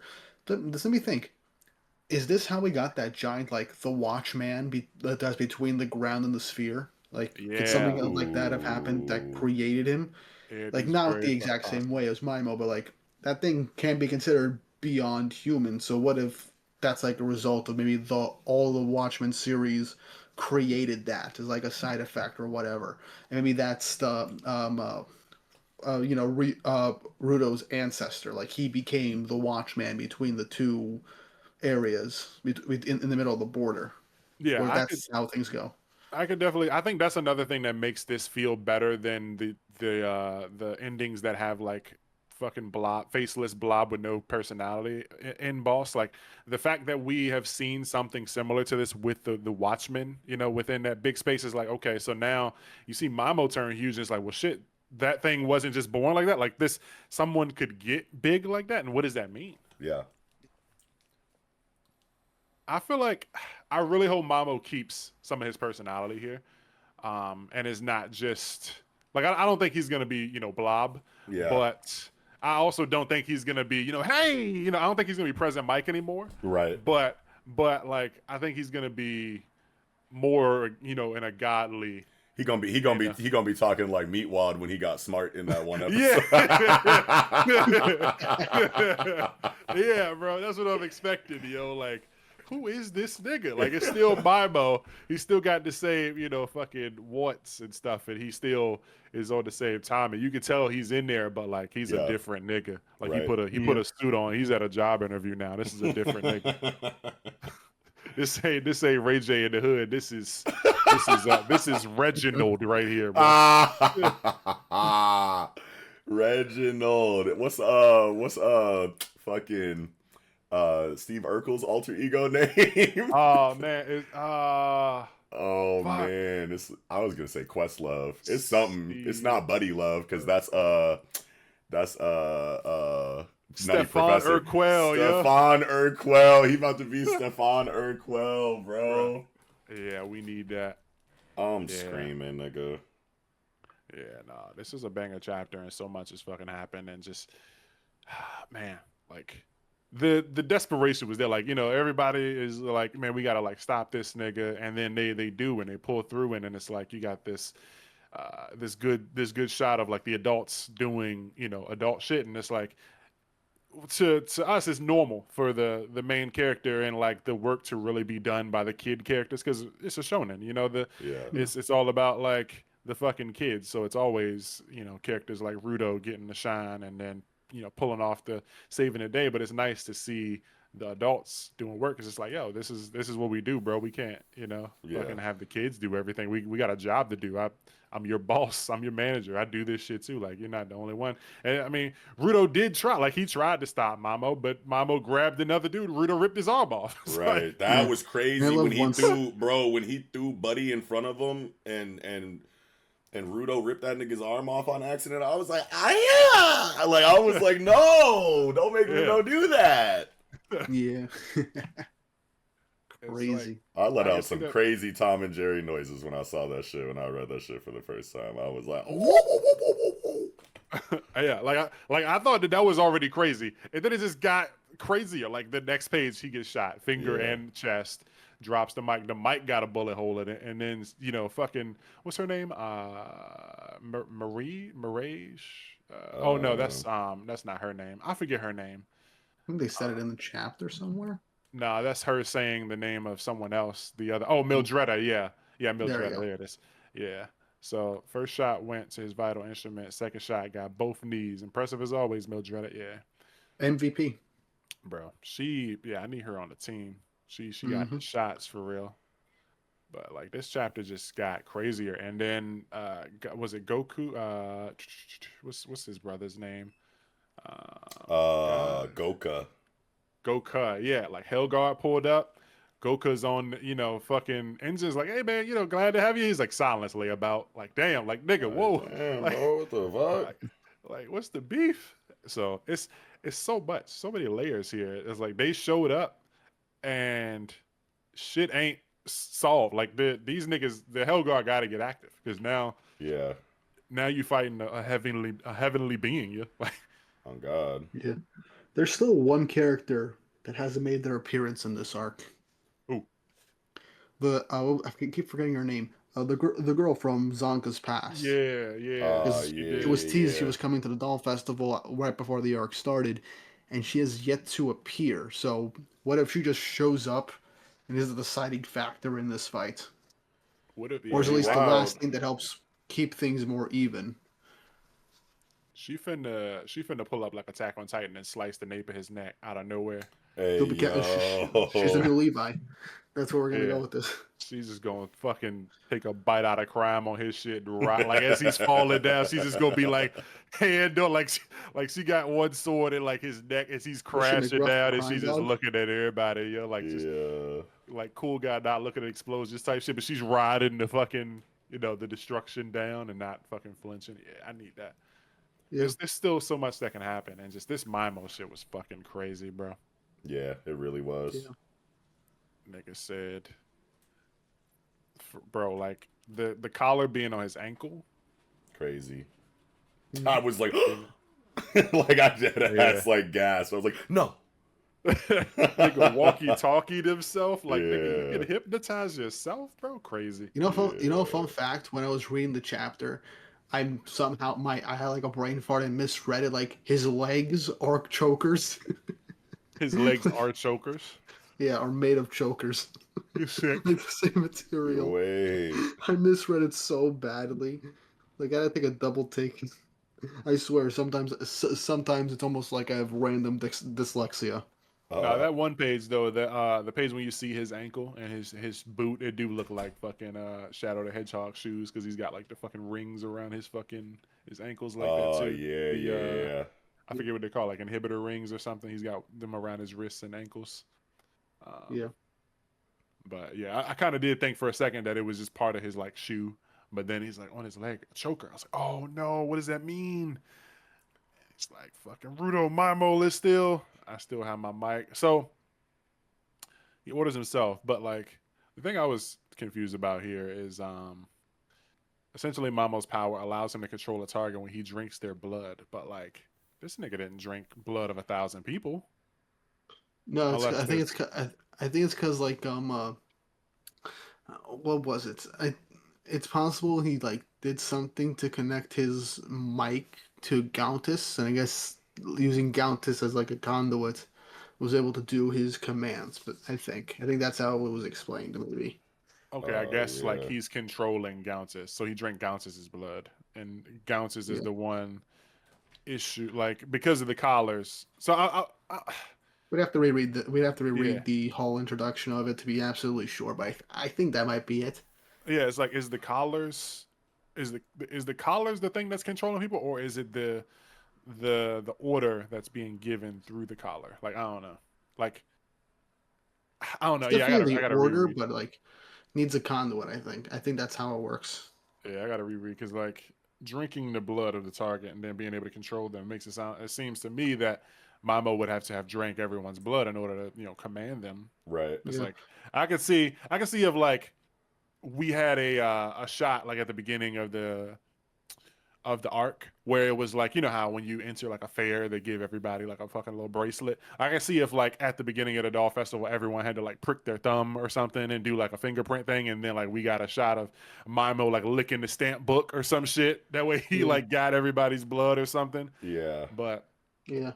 but But yeah, hey, otherwise what do you, the viewers, think? yeah, we probably missed something.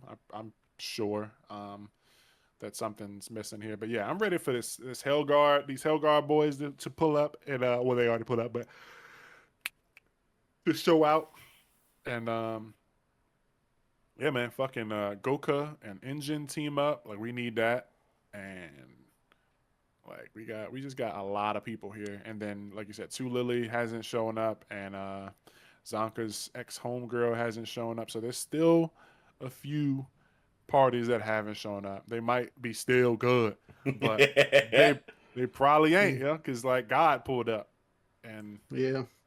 and like with him, like not only is he huge, but usually when stuff like this happen and a character powers up to this dramatically, their ability gets enhanced too. So it's like, okay, is he just gonna be able to control people now with like no drawbacks? Like now that he's, 400 times his size and probably way strong. Like, is he just gonna be able to, or will he be able to command things? Like maybe he can just lift the earth. Like he can just command the fucking stage to turn into a fist and just start. Like, what's he about to do? Yeah. No idea. Kay or Rana take the wheel at this point. Like we just gotta see what happens. Yeah. This I definitely. do wonder like what kind of power set this form will have, because like, if part of me wants to say that this isn't the kind of power system where you get like an entirely new kit just because you change forms like this. Like I can see like, higher damage output obviously from such a big body, like maybe you get flight or something like that, like et cetera, but like an intricate ability like in the verse of Gachiakuta, I can't see just being completely rewritten and him having like, 6 new cooldowns we never saw before suddenly, you know what I mean, that are just available. I don't see it being, that transformative on power system level. But I mean, you never know. Before, yeah, right. Yeah, maybe now you don't even need chokers. You just need to hear this nigga's voice or some shit. Like that'd be fucking crazy. Yeah, it's like, okay, how do we stop that? Like somebody, that's gonna be everybody shut the fuck up and sit down. The whole cast loses, and it just can't. Yeah, it's like something's gotta happen. That's when like some Two Lily shit's gotta happen. It's like anyone who can hear my voice is now under my command, and then the entire doll festival, every character is a doll now. Like he has turned every one of them niggas into a doll. Yeah. Yeah. This is a gravy chapter. Big money. Big gravy. Big cooter. Yeah. Big cooter. We got Mildretta. She got them big thangers. Yeah, baby. Yeah, big chapter. This is one of them chapters though, where when you finish reading it, and then you go to hit the button to see the next chapter, and they say we got a break next week. No. Do we have a break? I don't know yet, but I feel like Gachi is gonna be on break just because this is such a big chapter. They better not fucking say it's gonna be a break, otherwise that'll make me fart and poop. Yeah, this one of them fart and poop joints right here. Yeah. Yeah. We finna get a break because this is too crazy. That'll give me gas for sure if they say we're on break next week. Yeah. Bro, they gonna fucking tie a rope around this nigga ankles and trip him up. Tom and Jerry, this nigga. Yo, that'd be fucking funny as hell. Yeah. Yeah, I can't wait for this to be animated because, like, if he does speak, I want to know what he sounds like. If he still, because in my head he's got the present Mike voice. Is he still gonna sound like that, or is he gonna have the Caleb City? If this milk doesn't burn. Yeah, he's still gonna have that echo to it. Yeah. But but crazy chapter, man. I don't really got anything else to say. I'm just ready for that next one. I hope we jump into the flashback because we need the Mamo flashback. Oh damn! Remember in Seven Deadly Sins, like super early. I remember the anime when the Weird Fangs faction entered the story. Their voice actors had like crazy augment on them while they were in those suits of armor. You guys might have to like pull that up for a refresher because it's been like 15 fucking years or something stupid like that. Yeah. But I just reread that segment for my retrospective. Oh actually. Shit! Yeah. Go pull that up in the anime because like, bro, like whatever effect that they put, whatever effect they put on the voices for the Weird Fangs and shit, like they sounded angelically demonic in those fucking suits of armor. Like I could definitely see them doing some shit like that for Angel Mimo. Yeah, it still just kills me that his name is Mimo. Like, bro got a silly ass name, and he's like, what if it's pronounced Mimo? Is it Mimo? Either way, maybe it's pronounced. Maybe it could either be Mimo or Mimo. They could do like a MAI Mo to Mimo. do Mimo, or they could probably most likely it's gonna be Mimo. Yeah. Either way, it's just a funny name for like a fucking god Antagonist. Yeah. nigga. It's Yeah, either a bad guy. it's either Yeah. MII Mo or MAI Mo. Yeah, Yeah. yeah. But K-Ron fucking cooked with this guy, yo. Like, Yeah. was not expecting bro to just drop nuts like this. But Yeah. he really been dropping nuts, and He he really never unraveled had. that shit. Yeah, that shit like fell off the table when he dropped dick. Yeah, like crazy. Mm-hmm. And he never like they was fucking defending against his shit and finding ways and weaving and beating his homies, and he never was sweating, bro. Right. There was never a Because point he where bro knew was this was sweating. his trump card if he did get caught lacking like that.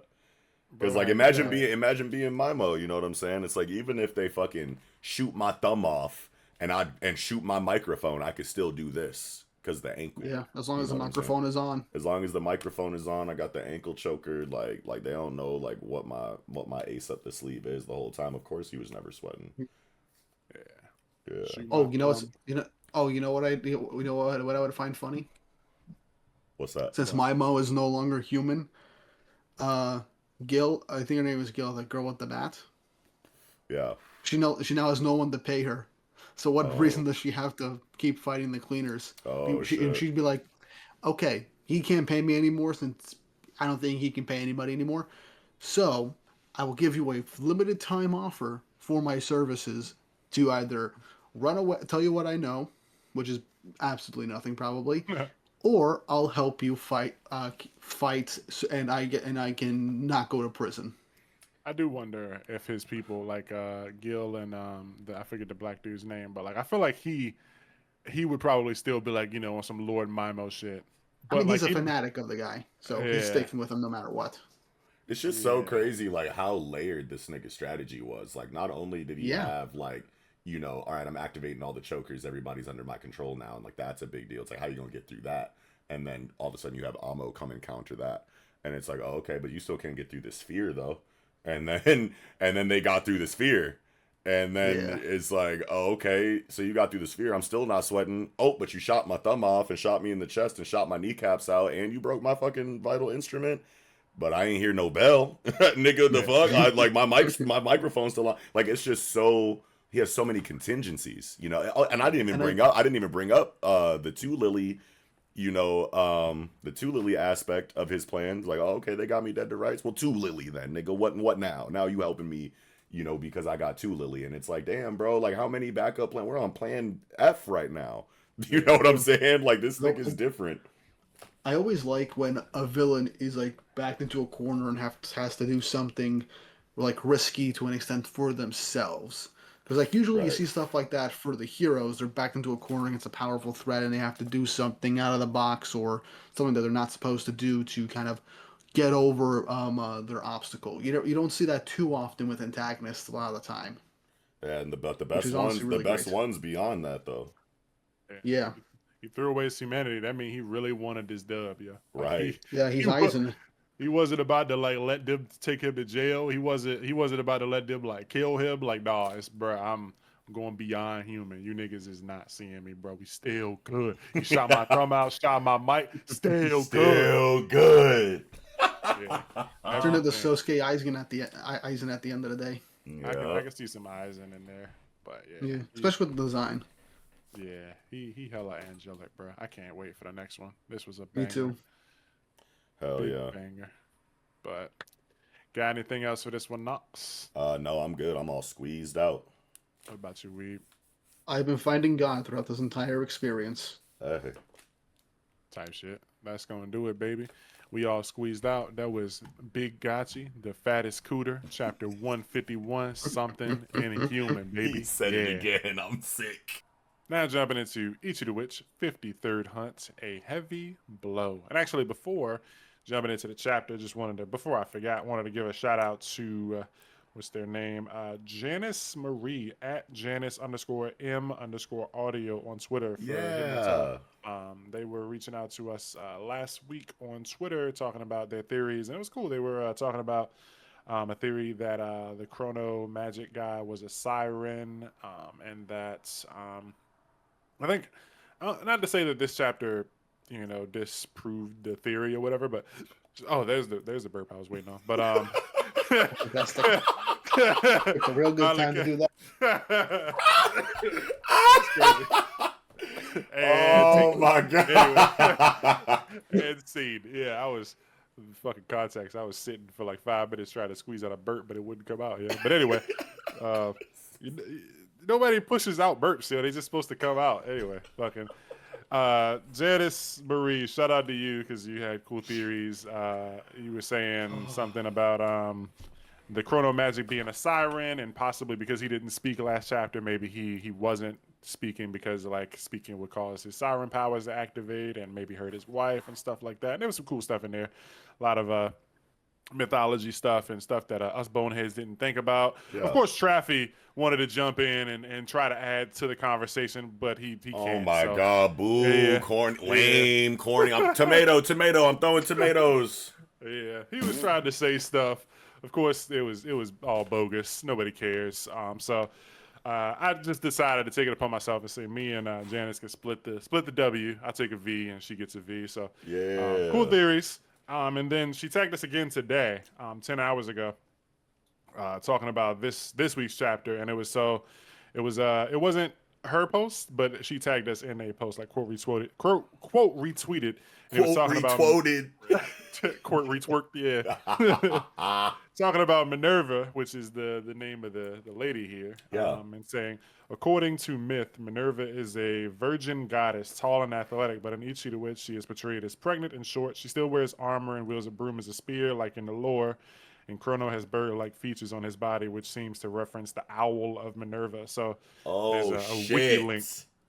Minerva is a virgin goddess. Her domain includes music, poetry, medicine, wisdom, commerce, weaving, and the crafts. Minerva is often depicted as with her sacred creature, an owl named the Owl of Minerva, which symbolizes her association with wisdom and knowledge, as well as, less frequently, the snake and the olive tree. Minerva is commonly depicted as tall, athletic, muscular build. She's often seen wearing armor and carrying a spear. So instead of a spear, she's got a broom. She's sweeping the poop deck. She's got her armor, and she's got her owl man. So it's, I appreciate the shot, reaching out to tag us. Dude, I love that. Thank you, Janice. Yeah, that was dope. Hopefully, you pull up to hear the shout out. Shout out to you. Yeah. Keep it coming. Y'all go check out their Twitter and TikTok. I don't know her TikTok because I'm not on TikTok, but it's in her stuff. Go do that. Don't be lazy. Go click the links and stuff or whatever. But boom, we on the chapter. Thoughts? Yeah. So I want to say it's not too uncommon that we have a situation where a threat is presented. It's like, oh, we got to go get this guy, or we got to go get this character. Like, this is who we're after. And then they pull up, and it's kind of a rug pull moment where it's like, oh, okay, it's actually not really this guy that we're after for one reason or another, but this guy's going to be on our team while we go fight the actual guy. You know what I mean? You know what I'm talking about? Like, yeah. I feel like we've seen that before. I don't have any examples off the top of my head. Wish I had a Hunter reference. Don't have it.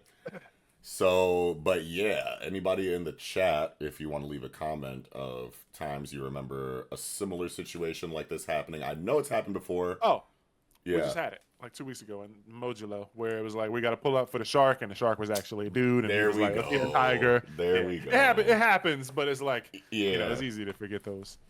Yeah. But I just remember thinking like, oh, they're doing that thing that I vaguely remember from series to series that happens sometimes. So that's cool. Yeah. But it's good. I like this chapter, and I really like that that was the case, that there was another threat. So it's like, yeah, Ichi asked a question that had me like, God damn it, these are the kind of things that I wish that I could think about in the reviews before the next chapter addresses it or whatever. Because Ichi's like, hey, can I ask a question? Kamugi read all the reports on you to me. This is a vicious stretch of ocean. Over 300 ships have sunk here and lots of people died. Did you do that? And it's like, I'm pretty sure like that we got like information similar to that before we went to chronostasis. Yeah, because they didn't know. They were saying like, this, like they were definitely pinning all of that on him. Yeah, exactly. And now that we know that he's like Good Guy Jones to a certain degree, like, and we kind of like could tell by the end of last chapter that he wasn't this terrible bad guy if he impregnated a human, so he's not a human hater. You know what I mean? Like, so it just like makes me kind of like, hit myself in the forehead, like kick myself you know, in the pants or whatever. It's like, God, why couldn't I have like thought of it like, oh, okay, so maybe he wasn't this big bad, you know, magic that they were talking about, you know, who killed X amount of people or whatever last chapter. Like, you know, like why didn't we bring that up? But it's just something you got to wait and see, I guess, sometimes. Yeah, because I mean, just because, like, it makes sense, I guess, to think it, but like, since we not the characters in the story, like, we aren't Ichi and we aren't sitting at this dinner table, but like, just looking at last week's chapter, like, you could just see that as like, yeah, he just didn't use all his moves. Like, he tossed him back out into the ocean, Right. but he just like this chapter could have very well gone, you know, a completely different way. He could have been, you know, a bloodthirsty person who just had a wife with a baby mama or whatever, and like Right. he, you know, he just chose not to attack him. Ichi was like, okay, so maybe this guy ain't so bad, but like, you know.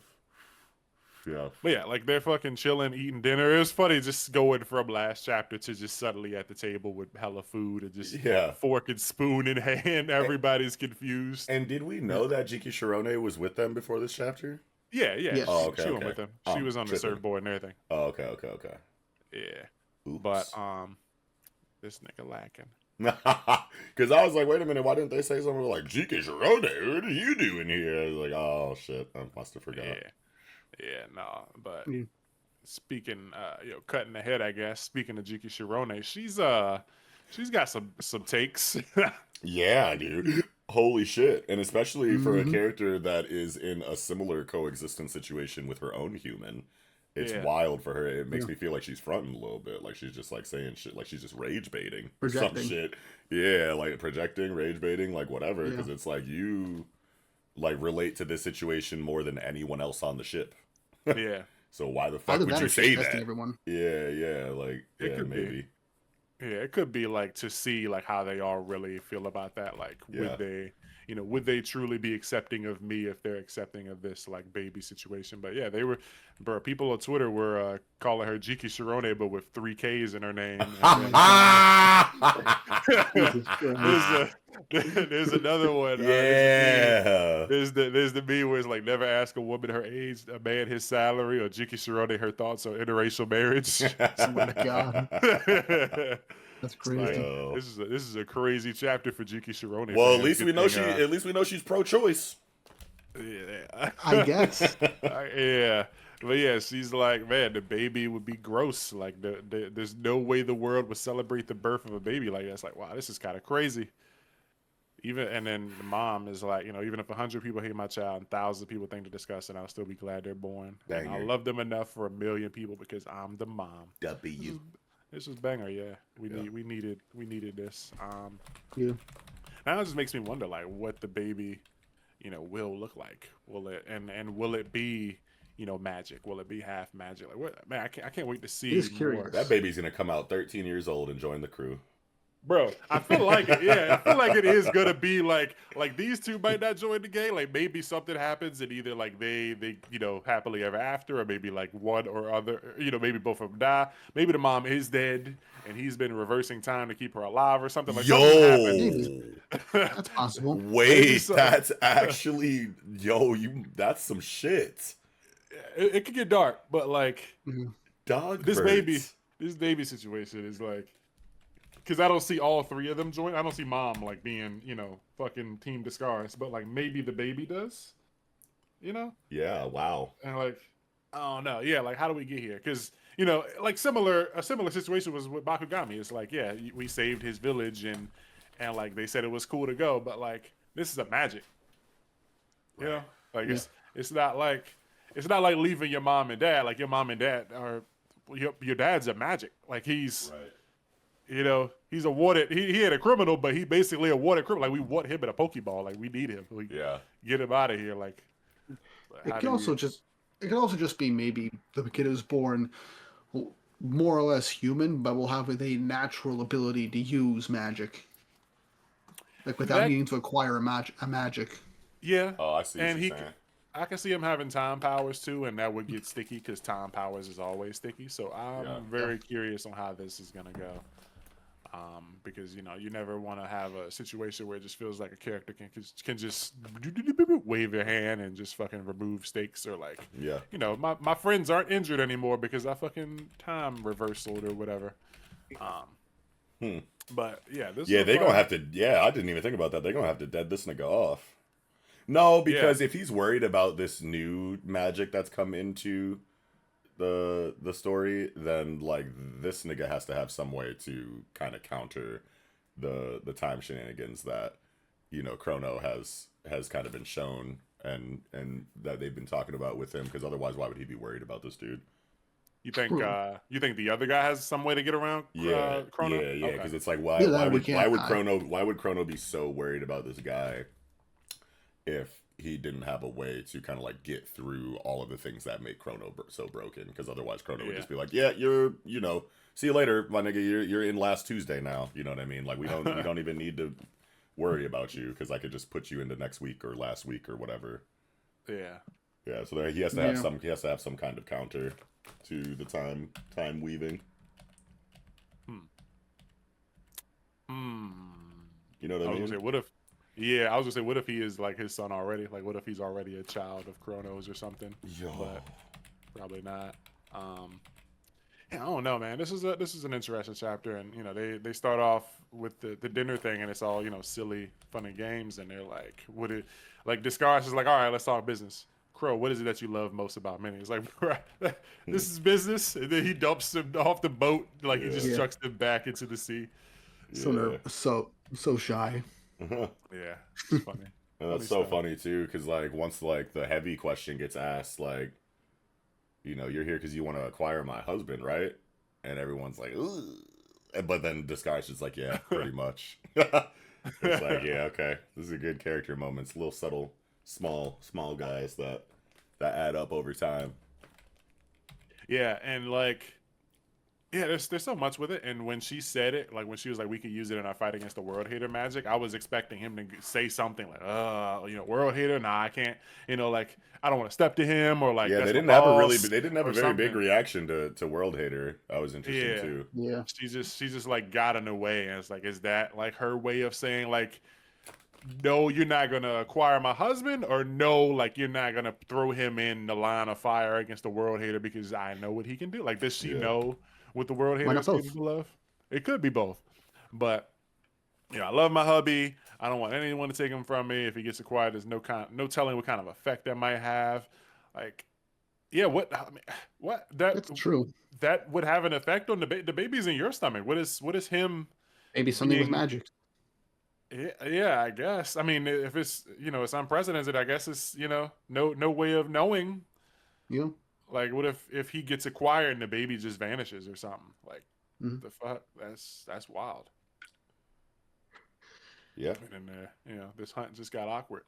But yeah, so we got a fucking kraken magic or whatever Yeah, this nigga look octopus crazy. dude, and he eating like octopus ball or whatever, fried octopus on a stick or some shit. Ain't that what that is? It's takoyaki. Where is it? Yeah, Cannibalism.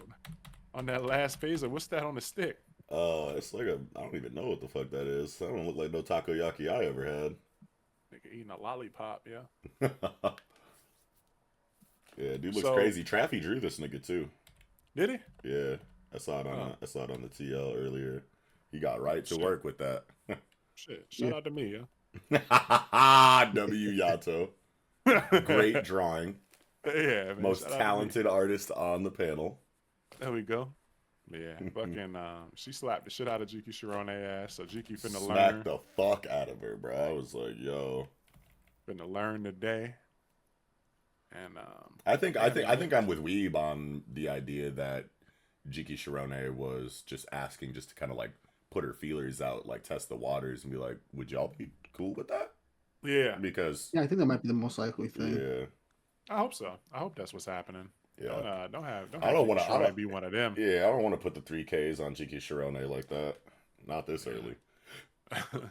Yeah. Yeah, but this fucking they didn't say a name for this dude, right? Like he shows up and Chrono's like silence, like everyone be quiet, everybody shuts the fuck up, and then it looks like he's kind of like feeling it, like he can feel that dude approached. And Right. do you have a fucking spell to hide your presence? Use it. No one make a sound, not unless you wish to die. So like he knows, bro is like straight murder. So is he on Right. some like fucking Is he on some Majin Buu shit? But like right now, he just got a chocolate in his hand, so he vibing. But like if he see humans, it's just straight murder. Oh Like, no. Maybe. And like, yeah, I got a present for you. So is the present this fucking takoyaki? And is this 315? Is that like the number of people he's killed on his chest? Like what is that? Or is Ooh, I like that. like it definitely looks like a 315. So Yeah. has he sunk that many ships? Has he killed that many people? He got that many kids? He Oh, numbered they three said, ships? hold on, wait a minute, because that number, hold on, wait a minute now. They said, where'd it go? Where's the Ichi panel where he asked him that question? Yeah, here we go. Yeah, he said over 300 ships have sunk here and lots of people have died. I don't know, 315's looking like over 300. Yeah, he might have sunk over 315. He might be keeping track, like, Yeah. and that's just his ink on his chest. It's not like a tattoo, Right. He's just That's go in the that's water just and clean it squid off. ink. Yeah. Yeah, he's just going down there, touches under tentacly area or whatever. Get some of Yeah, that juice. he kind of inky on his face too. Hold on, wait a minute. He got the inks Yeah. like dripping off his face and shit. Maybe the ink come from that eyeball staff. Kind of nasty. So one thing I want to say here is like this hoodie situation he got going on. I think that's just like a That's squid an head. Like octopus he's just head. he just For flips sure. it over his head. It just looks like an octopus when he does it. But he got the I think octopus eyes above his eyes on his face. Yeah. He's a freaky one. Yeah, this nigga's sick. Yeah. Yeah, this is an interesting All design. glorpy and splorchy and shit. I can hear his sound effects right now as he's moving. Yeah, man, what the fuck is his? Yeah, what is his fucking power going to be in? Like, is He this? can control the tide of the waters, so there's got to be something like with that. I mean, you could probably look into like Kraken lore too to probably get a glimpse into his kit. But like the things that you can like assume is like he probably got cold-blooded camouflage. He probably got intangibility. Because that like can relate to camouflage enough. You know what I mean? Like that's like camouflage adjacent to a certain degree. Yeah. Obviously he gonna have the smoke screen ink attack, you know what I'm saying? But maybe the ink specifically is poisonous if it comes in contact with you, or if it gets inside of you in some kind of way. It could be caustic, like acidic, or like in some kind of way if it touches you. I can see him doing a lot. Obviously the suction cups are something that they made a point to kind of zoom in on page 17. So we know that he's got suction cup shit going on. Maybe like it's some kind of crazy adhesive application to where like if one of those tentacles get on you, you're not going nowhere no matter what you do. I could see it being some crazy shit like that. But ultimately, like what's actually worrying Chrono Weaver is something that we probably aren't going to be able to guess. Yeah, and like since he's acting this way now, does he also hide his wife? Like when dude comes, does he like put his wife away and tell her don't make a sound? Like is she a secret? Oh yeah, definitely, because he It's probably possible. gonna, I mean, yeah. I mean, she was already underneath the floorboards beforehand. True. Well, she was cleaning up, and like she popped, like she didn't seem like she was hot. Yeah, Like when yeah, she right. popped up, she was like rub a dub dub, cleaning the tub. She's singing a song and shit. So like, Yeah. what if dude was there? right. Like what if she popped up and he was just there? So He would have felt like, he would have felt dude coming beforehand and been like, True. bitch, go back in the cellar or something. Yeah. I wonder though, like about this ship, because like, yeah, we can think about what Octo Bro's powers are, but he's not in the water, so it's like he's probably limited. And like, how willing is he to damage this ship? Because like, is the ship part of Chrono, or is this Chrono's ship? Like, would he just go crazy? Because he's sunk ships, but would he sink this ship? But this is bro's crib. Like Yeah, like is he stay willing here. to? Yeah, this is his bestie apparently. So like, is he going to blow up dude's house to kill knows? 3 humans? I don't even know. I mean, if he's crazy, why not? Yeah, I can see them being hidden perfectly and them having a conversation, then Ichi just doing some Luffy shit and popping out like, hey nigga, what you say? And then now all of a sudden the fucking Death for death. yeah. Death for death, Can't wait definitely for that. triggering off, bro. Oh yeah, for sure. Yeah. Yeah, he could got probably he got the fucking Zawa screen tones surrounding him. He got that aura on the last double page spread. Yeah. Yeah. He probably can feel like the vibrations in the ship too. So like, if Ichi start like fucking slow creeping around or something while under the spell, he'll be like, "Why is the ship, fucking I can feel some footsteps with them little feelers on his Oh tentacles. no, Ichi's a hunter. He got that rhythm echo. He got that shit Killua got. Can feel his footsteps. That's crazy. But yeah, I want to see. I can since there's. I really want to see what happens, like, because it's not all magics. I mean, it's not all humans. So like, he's clearly cool with Chrono, and if Jiki Shirone is like, if he sees Jiki Shirone, how would he feel? And then like if he finds out that like a human magic baby is about to be born, how would he feel about that? And it's like if Chrono really is his like bestie, and he's not like pulling up and like he's bullying Chrono and calling, because sometimes they'll be like, hey man, my best friend, but they actually be like shitting on him. What if because it's very possible that they are not friends at all. Oh, definitely not. This bro, yeah. Chrono Yeah, Reaper 100% hates that. this nigga, bro. Yeah. He probably knows that. Like he probably, gives Chrono swirlies and then just, Chrono can't do shit. And so he just comes back every day at 3 to fuck with him. It's like, you in here, bitch? I got, your favorite fucking treat, and it's fucking toilet paper to, shove up your mouth. Some shit. I don't know. But what if like something happens because there's more, if he just hates humans but not magics, what if like he's willing to talk because Jiki Shirone's here with the humans, and then this woman is carrying a baby that's half magic, and Chrono is also like, don't cause a scene because like I got a baby, is it possible that we get this dude to talk and not like him just go straight murder? Right. Possibly. Who knows? Yeah. It's a toughie. Yeah. What if Ichi just eats the fucking thing on his stick? Yeah. I can see that. One of the two meathead niggas is about to do some funny shit with this nigga, bro. Either Gokuraku or Ichi are about to turn this shit into pandemonium off some meathead shit. Gokuraku fire up the lasers and grill this bitch. Yeah, I can't wait to see him get in his new bag.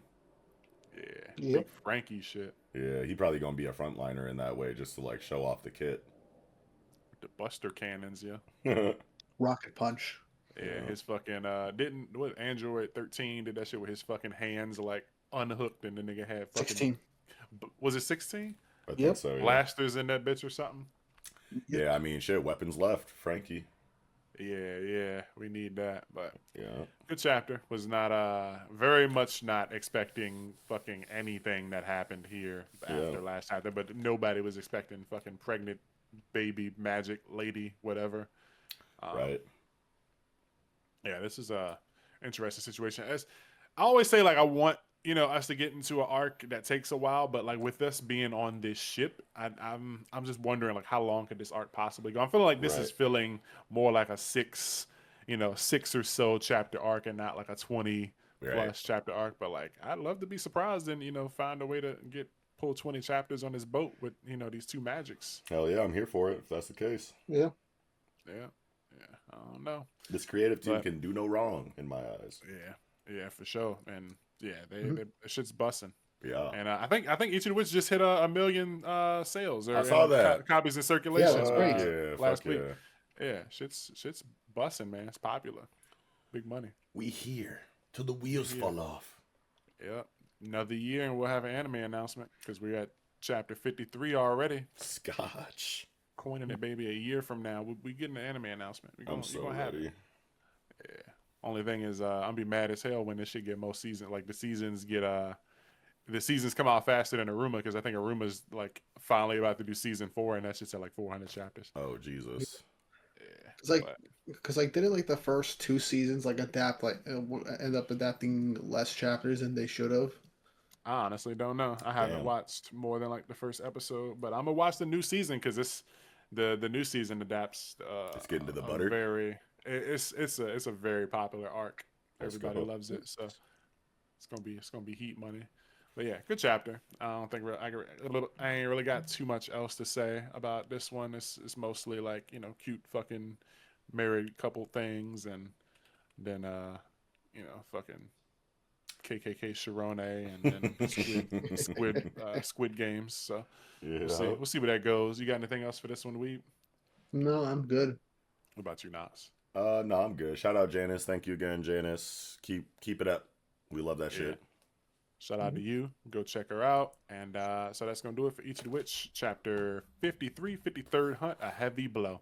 Now jumping into Otr of the Flame, chapter 21, Bending Down and Burning with Anger. Knox, how you feeling? Burning Storm Pierce, bruh. Yeah. Yeah, it was cool. The chapter is obviously crazy for things that we're going to talk about in a minute, but I couldn't help but feel like it all still just kind of happened too fast. You know what I mean? Yeah. Like it was kind of like Yeah. fast from the from the point of traumatic damage where I was like, holy fucking shit, no way, to like the end of the chapter with the transformation and whatnot. I felt like they just kind of not speed ran it, but like I'm just like used to there being a little bit more in between, you know, point that catalyzes the transformation and the actual like transformation itself, because it's like nigga lost a whole arm. Yeah. Yeah. You know what I'm saying? I Which is fucking insane. I think on a meta level, this might be like this might be like a Hail Mary play, like right now, to like get people really like really want to see more by like giving a cool looking transformation or state that like also looks kind of unhinged at the end to kind of hook readers again, and then it'll be like, you want to see more of this, you want to see Otter master this form, you want to learn more about this just off of this tease of what they could do. Keep reading. Yeah. Yeah. I think that's a big possibility why we kind of like ramped it up to 11 really quick within this one singular chapter to kind of get to that point and show like what these spirits can really do with like in a quote unquote trump card that might be risky based off what we've seen from the memories. Yeah, and you want to know Also, what? Like the setup is there. Like you know what I mean. Like we have like the point, earlier in the chapter where they think that Doa Doa is cooked, and they're talking about what they're gonna eat, afterwards and shit like that, and everything seems fine. And then he loses the arm on page 11. Then 1, 2, 3, 4, 5, 6, 7 pages later, you get the transformation. So I don't know if like too fast is really like the correct criticism there. It did feel fast to me. Like it felt like there could have been more. Like you want to know what I think I would have preferred is if they would have used the had like a little bit more set up for Filja remembering Surtur and her past self throughout the chapter, and then the cliffhanger being Eter Pico and and Otter taking this crazy damage and going like, yeah, that would have what? been a lot Yeah, better. like what the fuck do we do now that this crazy thing just happened? Holy shit, did that really just Yeah. happen?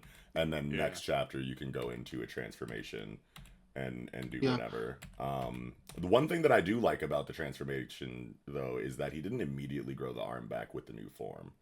So like that makes me wonder like, oh, okay, is he just like he's got to get it back, right? But Yeah, but I just love that like that uncertainty is there, even though we can be 95% sure that the arm is coming back. The fact Or it that gets a sick firearm. That's what I was thinking. the fact that he transforms and doesn't immediately have the arm back is a good decision to me, at least in that regard. But Yeah. but yeah, this nigga just looked like Lieb though, and it's pissing me the fuck off. I like the Transform transformation. I State think looks like fucking Lieb from Black Clover, and I'm just like, oh, you ruined that it. dude. I think it looks cool. I really love the like fucking like lines in the horns and stuff like the Yeah. shard. Yeah, the white. It's a fucking- sick looking form. Yeah, Yeah, I think it looks that's cool. that's good white application right there. Yeah. Yeah. It's very interesting for a character like Otter though, who is all heroic and stuff like that. To see him taking on this like demonic appearance, it's complete flip of his character. Yeah, for sure. Night and day.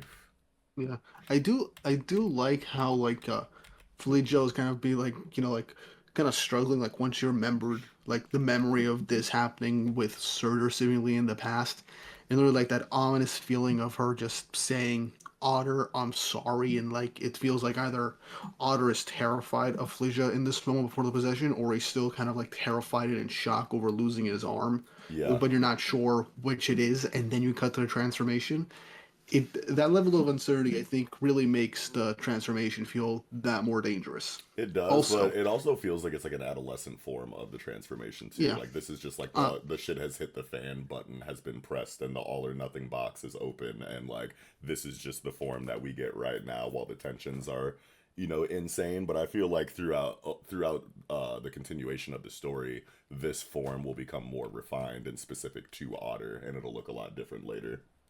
It's yeah, funny. 100%. It's funny. Also, something I do want to say: if I had a nickel for every single time a series in Weekly Shonen Jump this year has had a character have like a a mortal slash fatal wound, and their like spirit partner had to possess them for a brand new transformation to the point of them looking unhinged for a fight, I'd have 2 nickels. Who did it What was? before? Kaitagami. Oh, I don't read that yet. Okay, yeah. Well, that one was more like. I mean, well, you talking about in Different chapter one circums. then? No, no, the fight, 'Cause- like, the fight against that tiger, Shungwai. Because like, okay, I'm not gonna spoil it for Knox yeah, because I yeah. didn't know But he like, wasn't caught up. but they were Like already it's a kind of similar. fused though, and like she's It was taking more of a over his complete. body. It was Yeah. more of like a complete type thing. Like she was in control, seeing what's going on with Otter and Flasia. Okay. Yeah. I don't know. I like it. It reminded me of like One Tail, Naruto or whatever. And it's funny because he also in this form has one flaming tail or whatever. So it's like I Mm. wonder if there's Yeah, gonna be true. more. Probably not. But like they're being that's what it reminded me of. It just looks like feral, demon form, and she's got like all these fucking like like I don't know if this is like paint or whatever, or like maybe is his body like so hot that it's radiating and like it's I giving think kind of that's like it. an X-ray. Like we're getting an X-ray and seeing his bones. Like is that Ooh, what's shit. what's happening? Like is this shit Maybe. so hot? Like a Or maybe the form is just like very thin because like Flasia is still like a fledgling spirit right now to yeah. resemble the form that she was when we first got introduced to her. But I want to know if this is like Sukuna paint like tattoos, or if these are his bones and we're seeing them through his body because his body has like become fire or something. Mm. Yeah, no, that's a cool question. Yeah. Yeah, I don't know. I feel like we've seen fire users in things that kind of resemble like what's happening here aesthetically with like the seeing of the bones like past the skin or Yeah. whatever. I want to say that it's not brand new. But I just can't think of a proper example for it. I almost wanted to say Ben 10, but I don't think that's correct. But yeah, I think you're really close to on the money though with what you were saying, Yato, in regards to like, it's so hot that it's like radiating like an X-ray type of Yeah. effect or whatever. My question though is like we know Otter's gonna be clean, obviously, because he has the transformation, but Enter Pico, like even if Otter does regenerate the arm, like Ether Pico took 2 shunks to the fucking Yeah. midsection. And like that's big damage for a girl her Yeah. size and age. Like that's massive. Like that like maybe it's just like both in the arm and it's not like crazy. There's no vital organs. Like, we can't really see too well. But like There's if also that shit went into her torso at all, like there's no way.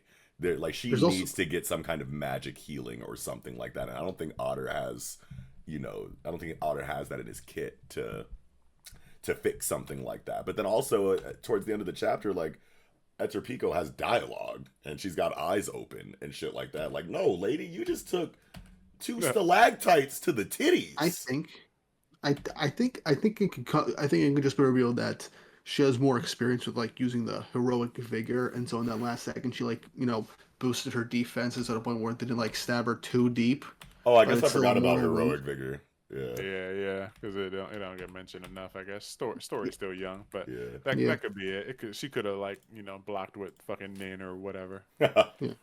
Also, though, I do want to mention, I do like how Wicked Horn is just doing this last ditch effort, where it's like, if I'm gonna die, I'm taking you all with me, and literally just giving up like his own like internal organs and bones and stuff like that to make himself stronger before he dies, Yeah. as like as like a full like suicide effort, and it kind of reminded me of like something I read recently with the most recent Record of Ragnarok fight, where a Oh character is literally like man, I need to catch sacrificing up his on own that. Yeah, all I'll tell you is that like the guy was able to like for like being able to do his attacks, he had to sacrifice his own internal organs. Oh, crazy. Like, Yeah, I think this is cool. And like the sword, I think is really really cool because you can see like organs in the like icy blade or whatever. The only thing that's like weird to me about it is like he's doing these spells like ground up person sacrifice spell and soul strangle and corpse skin. It's like okay, a lot of these make sense, but then you have horse viscera sacrifice and child offering sacrifice and ant mouth sacrifice. And it's like where are these children? Where's the horse? Where's the ant? Like where's if you're part of the body. sacrificing It's all in the sword. oh, but okay, so does he Or just have a child like in his body that he can like I was I mean, shit. He was already Or like similar making to- his he was already making his body up on some Mr. Potato Head shit with Okay. other Yeah, things. that's what I'm thinking before. too. okay. Yeah. I was just like where's the you can't say you're sacrificing a child and we don't see a child in the Yeah. entire manga. Yeah. I see what you're saying. Like, But yeah, we can I guess, assume yeah. that like all of the ingredients for the spells that he's activating right now are just on his person because he's Part on of some his fucking like Frankenstein body. yeah, he's doing some Frankenstein like Cronenberg shit like already. So Okay. Yeah, I was like, yeah. these are mad random ant mouth, Yeah. nigga. You sacrificing an ant's mouth? Like, Yeah. what? How big of a like? How much mana are you getting off of that? Like, that's a Right. small offering, bro. Like, And it's funny to know like okay, you're fucking like killing yourself in order to get this damage off. It's not the first time we've seen that, but this is how you do it if you're going to go that route. You know what I mean? Like if you're going to have the antagonist let the audience know that they're going to lose and that they're going to die, you better have him do some highly consequential shit like before he goes out, like take off the arm of the main character and stab the fucking secondary main character in a seemingly mortal way, before he goes out. Otherwise, it's just gonna be like, okay, you fucking like kamikaze your shit, and then we're just gonna like leave the art clean. You know what I mean? So like, it's good that he was able to get highly traumatic damage off, in the wake of him communicating to the reader that he is going to lose for sure. yeah, 'cause it's the type of shit that's gonna like stick with Otter for a while. Like, assuming the story goes on, this whenever his arm situation gets fixed, like this is something he's gonna remember forever. Like he's gonna remember the blade heart dude. He's gonna remember. Serold.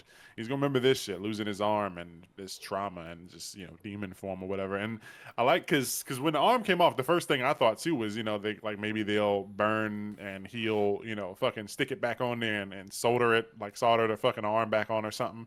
And they kind of talk about like hot stuff burn his wound and. It's like, okay, yeah, they're going to use fire to like heal it or Cauterize something. it, Yeah, it's like, nope, straight demon form. I was like, oh, whoa. yeah. And I would love that this lead to like a shift in the dynamic and trust between Felicia and Otter, because she's basically like literally possessing his body, taking away his autonomy, like without his mean, consent. it Seemingly, was- it's like it a was- last ditch effort to save his life. It So was kind of necessary, yeah. Like you it were was gonna necessary, die if I yeah, did. but, You were like- gonna die if I didn't do this shit. yeah, and he could like say I understand it, but like it could also be like Yeah. it could also end up like giving him a sense like of trauma because like for all we know, based on the fact we didn't see Felicia when she said I'm sorry in that sense of dread, that we still don't know if it's just from the losing the arm or Felicia going to possess him. Oh, it's Okay. definitely because of what she just did It's to him. Yeah. Yeah. And so I'm curious to see if this will be like a shift in dynamic where it affects their whole like let's just go with like synchronization or Or like just their resonance in terms dynamic of in fighting. general as Yeah. characters think- and partners. Yeah. I think he'll be fine with it. Like he'll forgive her, but she won't be able to, and so Forgive she'll herself. Yeah. she'll be on some shit Works like she either way. won't. Well, I don't see him, fucking having Yeah. like. hate I for feel her, like more but I like can- instead of like he forgives her, but it's like like something that's like etched into him. Like he's scared despite him understanding the situation and forgiving her. It's like in like a reaction to what happened. It's something that he has to overcome.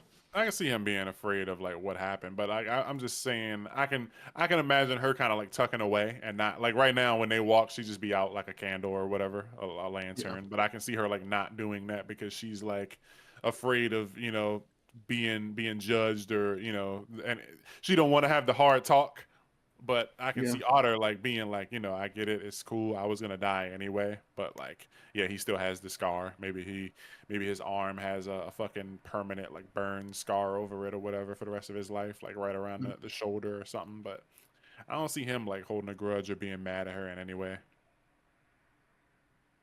Yeah, I can see him being cool. Yeah, and she's just being like, I'm a monster. How could I do that to my partner? We were supposed to be partners. He didn't give me, permission. I did it anyway, type shit. Mm-hmm. I'm mad they still never showed us the rest of the Wind Spirit's body. It does look like she's in her body. Like they do show a couple of times, but it's never like her full form. But there's a few panels here where we see more like tornado, like for her lower body. So might still be right when I said she might be like fucking Oh wait, we do see on second, third page her body's like just a tornado. And she's you were right. Like a genie or whatever, like fucking tornadoes. You were so right. Where is that? Third page, middle panel. Oh yeah, there it is. Hey. Yeah, so she W. Yeah. I'm still trying to throw some water in there. Yeah, I'm still down for the washing machine. So, hey yo. But yeah, I like her design. I wanna see more. And yeah, this suitor thing was cool. She's like, you forgot about Buddy? And she's like, shit, man, fucking suitor just we only get his back, but he looking kinda heroic, I guess. He's got the horns and shit. Hopefully we get to find out more about him. Oh yeah. Yeah. But, yeah. Cool chapter. It's definitely one of the ones you do if like you ain't got long to live. Yeah. So we'll see. Next chapter about to be tight though. Yeah. Oh yeah. Next chapter gonna be one of them ones where it's like, all right, my first thing got axed, but like I made it long enough to like at least flex a bit. Like we need some flexing next week. Yes, sir. Oh yeah. Show some crazy demon pinball, fireball type shit, bounce around the screen, fuck up this nigga, greedy horn, whatever, wicked horn, beat his ass and fucking cremate him, turn him into fucking hot doo doo, melt his shit. Yeah. Anyway, you got anything else for this one, Knox? I am Gucci. What about you, Weber? I'm good. What about you, Oh, shit, still good. Anyway, that's gonna do it for Otr of the Flame, chapter 21. Bending down and burning with anger. Now jumping into, you already know what it is, baby. It's Big Kagurabachi, chapter 96, Urgency. We start off with banger color page. Yeah. Lovely. The whole story in one color page. We even got the nigga with the high top fade who got his family murdered on some we thought we thought he was about to go good guy Jones, and they were like, nope, we got your mom, nigga, sorry. Got your family. Yeah, this is a dope color page. Everybody's here. Yeah. Fucking Kiora dead ass and fucking everybody. Sojo dead ass. Even the little dirt niggas behind what was it called? Dodamas or whatever, the dude like you talking about with the hot top fade behind them. The sorcerers that was like making dirt clones or whatever in the street. I forgot about them niggas. But yeah, this dope color page. Showing off some colors. We got, pink, got some green, got some blue. Got, of course we got red and black. But always gotta have that. Can't never forget about that. Because that's all we got. That's all we got. It's crazy. After naming 6 other colors, that's the Batman way. But yeah, Chihiro and ain't no allies here. Like all these niggas. Like we got Sazanami, we got Kiora and one of Hakuri's brothers here, and they're like everybody here is an antagonist, and Chihiro just in the middle, kind of vibing, surrounded one by man enemies against the world type shit. Yeah. But fire color page. But yeah, chapter. Yeah. Good chapter, man. This chapter went crazy. I think it does like everything that you want a chapter to do. You know what I mean? And I'll break that down because like first and foremost, summon Shiba and Hiyuki to headquarters. We've been waiting for them niggas. So like automatically the hype of the first line of dialogue is like, okay, goats are on the way. That's fucking awesome. And then you let us know Samura and Chihiro are on the way too. oh, but they can't get here because, Trader Buddy got his people working on the barrier to keep, Chihiro and Samura out. Or Chihiro and Samura out. But then we get dialogue that says, like, they'll still be able to break through that shit in a couple of minutes. And it's like, oh, okay, great. But then Buddy says, like, all I need is a couple of minutes to fuck y'all up. And it's like, that's true. You know what I mean? So you had, like, this amazing, like, dread hope back and forth on pretty much every page. You know what I mean? Like, where, we got Azami activates the coin. And then we go into exposition about this wildly creative and unique technique of his inside of sorcery. And that's another thing that we come to this shit for, is like creative abilities, strategic application of those abilities in a high stakes, high intensity, butt clenchy, nail bitey kind of down to the wire, the smallest margin of error means death kind of situation. Like, all of those tensions are still high, the stakes are still there, but then you have, this dread hope back and forth where he activates the centipede.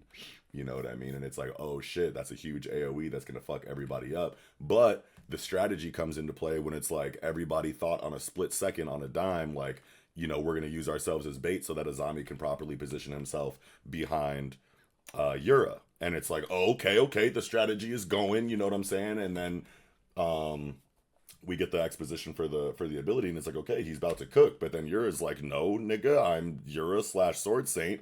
Boom. Dragonfly, Goofy, the fuck. Now all of a sudden fucking Azami's fucking fingers are fucking broken into, like, this nigga's whole shit is fucked. Like, both hands are done. So there's the dread hope back and forth again inside of the strategy. And then it ends with, this triumphant, like, rug pull, like, you didn't know what I was really cooking the whole time kind of spell activation that has, like, the coolest fucking explanation. And then it's just met with raw attacks and aura leading us towards the end of the chapter. And it's, like, literally, like, you can go down a checklist of everything I come to these specific kinds of battle shonen for, and it's literally got everything in it. Yeah, I think you summarized it up. We can go ahead and wrap up this episode. Though we do have to mention that this is a second chapter in a row where it is unfinished, and I do think Kokuzono needs to take a break. He definitely does, because did you see that double page color splash? Like, that's definitely where a lot with of the whole story on it. Like, that's a lot of detail. Yeah, like, brother. That's definitely time consuming. Yeah. But yeah, like, this chapter was great. Yeah. I'm wondering if this is like as just simply like an overwork situation with the manga specifically, or if he's like working on alternate things. Because he did, I think there was some sort of collab. There was like a with My Hero Horikoshi thing. Kohei. Yeah, I saw that. Yeah, he's been working. He's been busy. Yeah. So I wonder if it's. I gotta know what the fuck is going on with Trader Buddy on page 12. This nigga just turned into a fucking Picasso painting. Did he take damage that like I didn't see off screen or something? Like, yeah, this nigga looks way more scrunched than he did like 4 pages ago. Like, what happened there? Yeah, no, I think that's just a rough drawing of him. But like, what is this supposed to be? Like, this. I think is this his body? Like, those 2 circle things are part of his chest. Oh, that's his like his robe. Like, those aren't his eyeballs on his chest. Those are like his robe. He's got like bells hanging from his you're right. Shit or something. I was like, what did they do to this man while we weren't looking? Like, bro. Yeah, no, I think he's got like some he's got like some balls hanging from like his hair, like big ass barrettes or whatever. Oh, okay. Yeah, it do look funny as hell. He look like a Men in Black alien or something. Yeah. The one thing I do have to say, I will have to say, despite this chapter being unfinished, I do kind of want that last image of Azami to like stay as it is, because it makes him look like an utter psychopath, like super unhinged, and I feel like that kind of, fits a bit better now, considering that he's doing this for Rokuhira's sake. I think Hokuzono can make that shit not to be fucked with. I think he can make that shit look better. It's definitely it can definitely be improved, but like it's better one of those inside things. of the same gritty style is what I'm saying. Not like more refined. Like, I do wonder what like he's actually going for here, because like we've never seen like a character like Azami's eyes look like this big. Like, it looks not only like unfinished, but it looks just kind of like off, and it's like I don't know if he's going for a kind of like scary, hunter kind of vibe or whatever, or if like this is mob at question mark. yeah, because that's what it's given. It's like, is that the Yeah. intention, or is that just because it's rough? And it's like, when it's polished, is it still gonna like look like this, but like in fucking 1080p or what, 4K? Yeah, Like it's the exaggeration that makes me think that it kind of it's like Azami's like, I'm laying it all out on the table. Come at me, bro. I'm gonna fuck you up. and like there. I mean, sometimes when they do drawings like this, sometimes people like be just thinking it's intentional. Like, I mean, it's clear that dude is having some trouble. But I remember like when Maki was like wiping out her clan, people were like, "Nah, I think that's just what it's supposed to look like." It's like, really, bro? Like people were thinking that was part of it. Because remember the one guy had the technique with like the eye thing, and Oh people yeah, were no. thinking that like Yeah, it was some breaking the fourth wall. Like they're fucking with our eyes too with the technique. people Yeah, actually yeah. thought It's that. like, yeah. So like, I can see people seeing this and going like, oh, what do you mean this isn't what Hokuzono meant to do? Like with this shot here, or like with the punch when he punches him in the arm, because that looks Mhm. like, that looks like type of thing you could see, polished up a bit, and it'd still be like this type of punch you could leave and like people probably wouldn't trip. Like if the rest of the chapter was like straight and this was how this punch looked, people probably wouldn't trip. Yeah. Yeah. Though I will say like an example of like a series where like it was unfinished but also looks you could interpret it as being intentional until told otherwise was like that moment in Kuma's backstory with Ginny and finding Bonnie. Like that moment, like the sketchiness did kind of like add to that sense of like dread and crushing despair in that instant moment. And so I can understand why you would think that, oh, this might be intentional even though it does look unfinished, despite it not being the original intent. It's crazy that like there's pages in here that are finished though. Like you flip through and you see like Azumi looking fine, and then like the next page he's looking crazy, and then like Yeah. you see like page one, is it page one? Yeah, page one. You look at the bottom panel and you can see like Uraha's face, and he's got like the black lines outside the corner of his eyes. But then on the next page, you look and it's just scribbles right there. Yeah, It's like, yeah. it's Yeah. crazy to see like the different stages of like the art for each character and shit. And then like the Mhm. swords look straight. Like he didn't fuck around on the swords. Oh no, drawing. he's never gonna fuck up on the close up of the swords. No. Yeah. Yeah, but then you get fucking right under the sword and you got fucking Yura, and he looked fucking crazy as hell. Beavis Yeah, and like Butthead tier. yeah. Like this is a good chapter for what we, even though the art was not great because of, fucking constraints and shit. But yeah, it's busting. I love how like with the strategy they noticed the fucking pillar. Like when I was reading, I was like, when did they even see? And then I'm looking, Azumi on page 6, he's like, they'll arrive soon. Until then, we'll hold them off here. And fucking Uraha's looking, and he sees the pillar. He's like, yo, Mr. Azumi. He's like, yeah, I got it. It's like, Oh shit! I didn't even notice that. Like the evidence for like the setup of the strategy that they would use after he used Centipede is earlier in the chapter. yeah, like they see the pillar, and he goes, Mr. Azumi, and fucking Azumi notices, and even fucking Natsuki's like, Natsuki's like, I know I'm not dumb. So all three of these niggas all locked in without a word, saw the fucking pillar, and fucking jumped into action, figured out the plan. They surround him, in a way that Azumi could like get behind him. Because even, I'm sure Yura knows that the technique or ability has like, a blind spot, but he wasn't. Nobody's expecting like the blind spot to be, abused that quickly. Right. Like Yeah. in that moment, like they snapped into action. There was no hand signs, no Yeah. fucking funny movie cold. They didn't fucking do bunny ears with their fingers or point and shit. They just jumped to action. Like these motherfuckers are professionals. And that's always one of the Seasoned tightest. warriors. That's always one of the tightest things too, because that's not a new thing either. You know what I mean? Where a situation is created where multiple characters are involved in the fight, and they go nonverbal, I guess, like technically with the actual strategy that they're trying to employ, and they kind of just say one thing, and then everyone kind of like chimes, oh, I know what you're going for, and then they all lock in to do it. I feel like we've seen that before. I can't remember really too many things. I'm sure it happens in Hunter x Hunter, but I just don't have like a specific example of it. But it is a thing. Like we have seen that before, and it's always tight. Yeah. And I don't know, because the stream cut off. I don't know if I said this before, or if this is all new information for the readers from my mouth. But yeah, I just love the technique, man. Like the coin thing, going into the infomercial stuff. Let me know if you remember hearing me say this, Knox. But I do not. I was okay. Yeah, I was just talking about how it's funny because like when I saw the commercial, I was laughing because it reminded me of like those fucking late night TV, either scam shows or commercials trying to get you to buy bullshit. The fucking QVC shit my mom be buying or whatever. Like the fucking ass seen on TV. Billy Mays here. Fucking ass commercials. Right. It's like they're talking about people using coins for everyday solutions, like tape a coin to your neck and it'll send currents to your body to relieve pain. It's like my mom would call me and tell me do some dumbass shit like that. I'm like, bro, I'm not doing that shit. Fucking but yeah, this is really cool. He's using the coins, he's shocking them and shit, and it's like this is really really dope application for this kind of ability. And I love how it was given.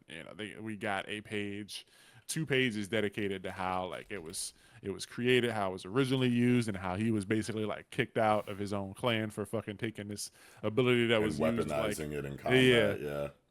It's like, bro, we were using this shit to become, to be somebody. And it does so many things in 2 pages. Yeah. Yeah. So we get a lot of Azumi's like background from just learning his technique. We learn a lot about him. Right. Yeah. And then just fucking Yura being like, all right, cool. So like his strength was really his sorcery. I'm gonna just run up on this nigga because I crushed his fingers and he already threw his coins, but nope. He fucking I don't know how maybe the fingers. I mean maybe the coins he used it to like amplify himself, because I was pretty sure his fingers are all bent backwards and folded and twisted, but he's balled just up a that fist. raw. Like that's just like straight like perseverance and tenacity that he can just like fight through the breaking of his bones and the pain that would cause, so that he can make the fist he needs to make to gut this nigga, because like that's straight ribs. Like you know what I'm saying? Like he had his moment and he took it. Damn the consequences. Like, damn the pain. Like, I'm getting this punch off. He's just that kind of nigga. Yeah, it was wild. And so, yeah, next chapter is gonna bust, because like now Yura has actually taken damage. He took a hit from the executioner. Like, people don't get them and live apparently. So like, what the fuck finna happen? Bro, need to go get those gloves. Yeah, what the gloves finna do, bruh? Like, I can't wait. We gotta see what them motherfuckers do. And then like the gang is still like Chihiro and like Samura and Chihiro are here, and it's like a situation where Gojo's trapped out at That's how we know Yura's about to really dance on these niggas next chapter, because it's like if we got Hiyuki and Shiba on the way and Samura and Chihiro are right outside working on getting through the barrier, there's no way that they finally bust through that barrier and it's like, yo, what's up, you guys? We already whooped this nigga. Everything's cool. Like, nah, like Yura's really about to activate next chapter. You got to. Yeah, we're gonna see some more from from Azumi probably until then, but I don't think Azumi obviously can't handle the rest of the situation by himself. I can see it. I can see a situation where like everybody pulls up and like this shit is over, but the Sword Saint is here and he's like, hey, and then he's like, I'm out. Like he just bounces. Like it's a situation where he's the one that ended the dispute. Everyone's laid out because the Sword Saint showed up and flattened everybody, and then Samura and Chihiro pull up and he's like, yo, Samura, happy, good to see you again. It's been a long time or whatever. And then he bounces. Well, unfortunately, Azumi can do whatever he's going to do next chapter, and he's probably going to have a great showing, but Hokuto is still here. Yeah. Hokuto is still, like, around, you know what I mean? Like, he's probably going to do some backdoor shit, like, at the peak of Azumi feeling himself, like, yeah, nigga, coin, and then shunk through the back of his shit or something like that. Still good. I gotta go straight for Uruha. Oh, yeah, true. He might take the chance that to was go the get reason Uruha. Yeah, but Uraha's like kind of, down and out. He just took a centipede to the dick. You think that'll stop him? Oh, no. Hokuto might be on some I don't want you if you half dead type shit. Yeah. Because he already did that and feels weird about it. You know what I mean? Like he ran up on Natsuki's brother and this nigga had, a fucking beer belly and, he had a horseshoe haircut and like he was way past his prime, like fucking looking like Hank Hill, and he was like, I don't feel good about this. It's also weird to have like a situation where like you fake a character's death kind of, and then like he dies in the next arc. Like like you thought he was dead. He wasn't dead. He came back, and then he dies in the same arc that he comes back in. It's kind of weird. Yeah, It's like Yeah. I feel like he might make it, true. and like if he does die, like I don't know. With that thought, like I feel like he probably wouldn't die, but if he does die, it'd probably be a while. Yeah, Maybe he True. sacrificed himself or something. But That's possible. I don't know. But yeah, we got a lot of players coming. Like fucking Hiyuki and fucking Shiba is big. Like what you mean? What you mean you calling them, bro? Like we already got Chihiro and Samura coming, and like Sword Saint's on the way, and you know just nigga, what do you mean you bringing them here? Like what's about to happen? yeah. Shit's going down, and dude's still like dude not dead. Azumi punched his head in, but he on the wall just talking shit. Like is he gonna get up? Like is he hurt? But like he alright? Like is he healing? Or is he just cooked? And this is like he's just happy to see the world burn before he like his fucking lights blink out. Like what's happening? Yeah. Excuse me, but yeah, banger chapter. Very banger. Hokuzono, yeah, Hokuzono cooking. It was a Master good class. meal. Yeah, I'm ready. I'm ready for the next one. I'm ready for that. It's cinematic, man. This shit's been a movie. This arc has Cinemabachi. been bussy, but yeah, I think I'm squeezed out for this one. You got anything else? No, I'm good. What about you, Knox? Yeah, it was a bus popper, but I'm squeezed out. That's gonna do it for Big Bachi, man. Kagurabachi chapter 96, urgency. Now jumping into Jujutsu Kaisen Modulo chapter 5, senility, which I would have said wrong if it wasn't for knowing what happens later on in the chapter. And it's the first time I actually looked at the chapter title. But anyway, Isn't it senility? is it senility? I don't know. Is it? Because I mean, senile. I Yeah. don't. Is that? I don't know. I've never said that word before. I mean, I've said Tomato, senile. probably. Yeah, but yeah. So good chapter. I liked that we got to see Tsurugi and Yuka kind of fighting together Yeah. in like a 2v2 kind of Come situation. on, now it's Jump Jutsu Kaisen is back, baby. Yeah, this was dope. Getting to see them fight together and just thoughts or whatever. Just I like the simple domain, but for a moment I was confused. Like I thought the choreography was cool, but for a second I was like, okay, so wait, how did this? Like I felt like on page 10, like the angle at which Tsurugi is kind of like he's like pogoing, I guess, on his sword and going he's up doing in the some air. fucking Yoshimitsu shit.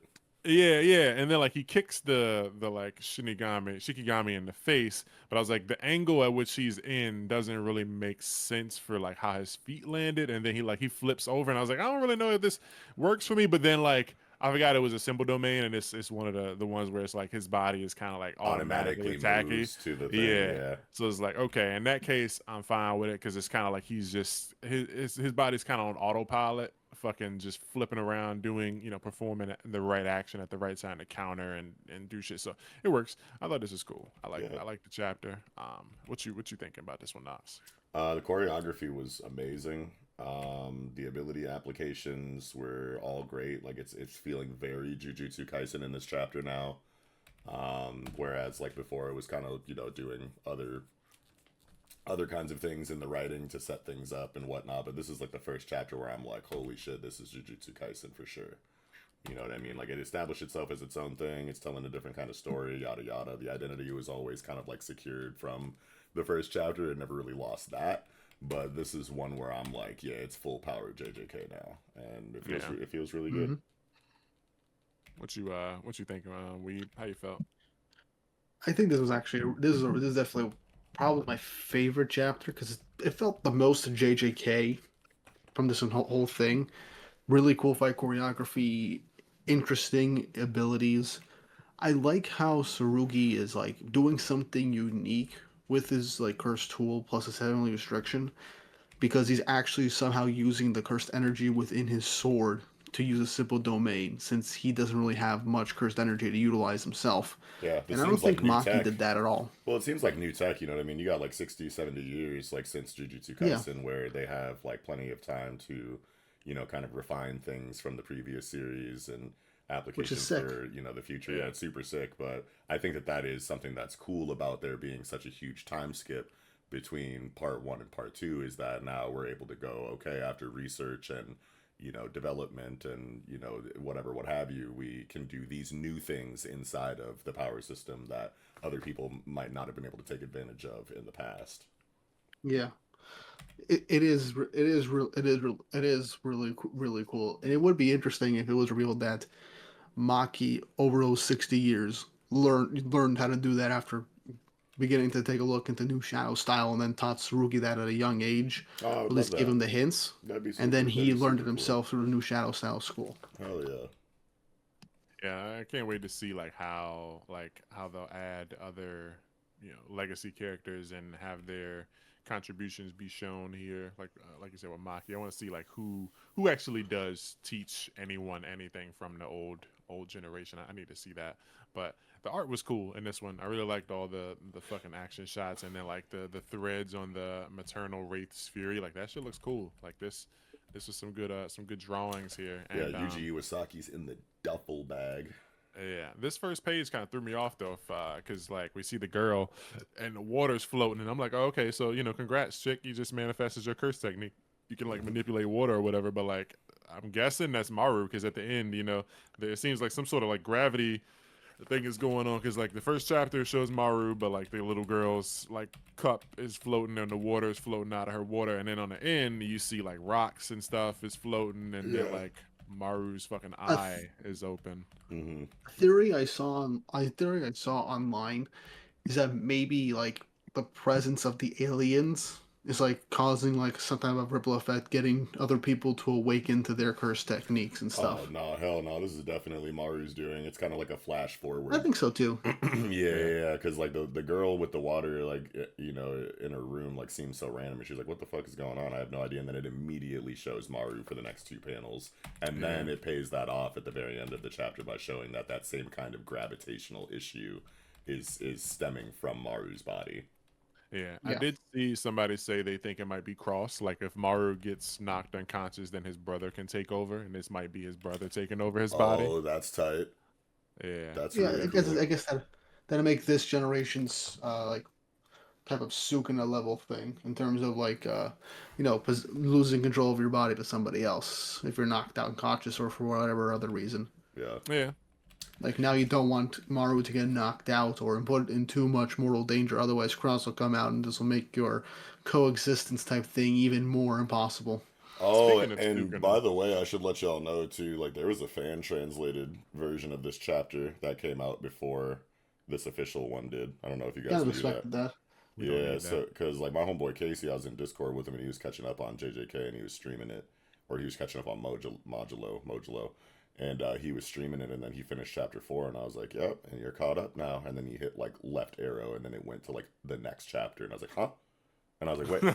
I was like, "Wait, what day is it?" And I like checked my phone and shit, like made sure I wasn't going fucking crazy. I pulled up fucking Weeb Central or whatever fucking site it was, and I was like, "There's a new Modulo chapter already." And then I saw that it kind of like had like the fan translated flair, like specifically on page 3 where it's like Maternal Wraith's Fury Marmalade Boy.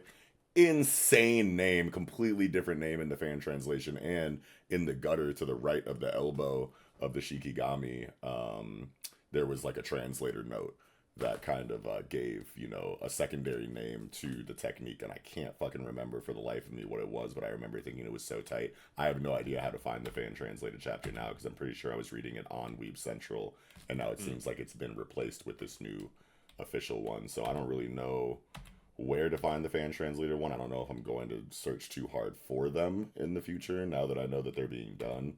But if you guys find it or whatever, it might be cool to go back through this chapter in the fan translated one just so you can see the differences in attack names and shit like that and do a compare contrast. Yeah. Fuck the fan translated. Yeah. We got officials, man. Yeah, We and ain't it's got. it's not good. John Wary Yeah. either, so We you ain't know, gotta we probably worry. don't got to do all that. Yeah.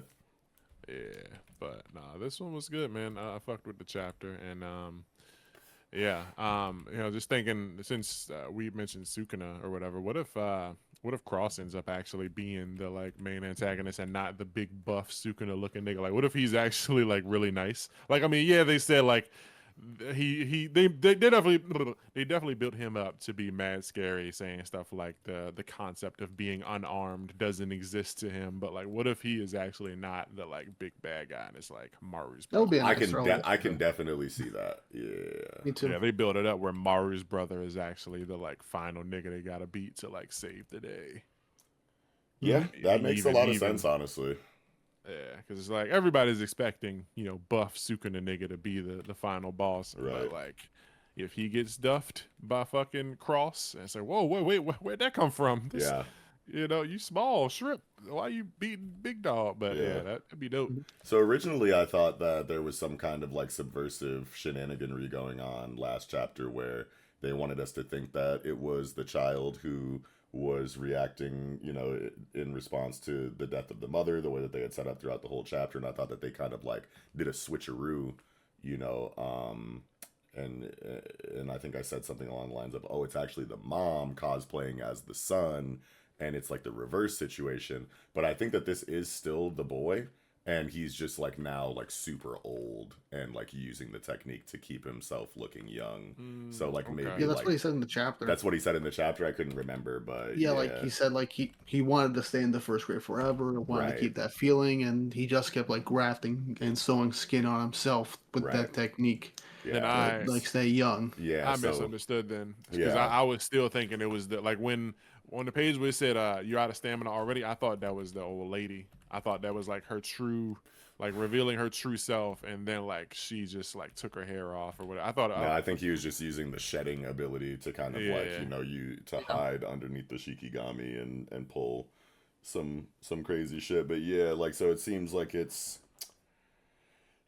the trauma of like losing the mom, like, might have awakened some kind of power, but instead of, becoming the character that they tricked us into thinking he was last chapter, he actually went the evil route and like has been doing like, shitty things for a really long time and became old and was doing everything that he said that he's doing in this chapter. So it's just a really trippy, like mind bendy kind of subversion going on here that ended up making for great chapter story.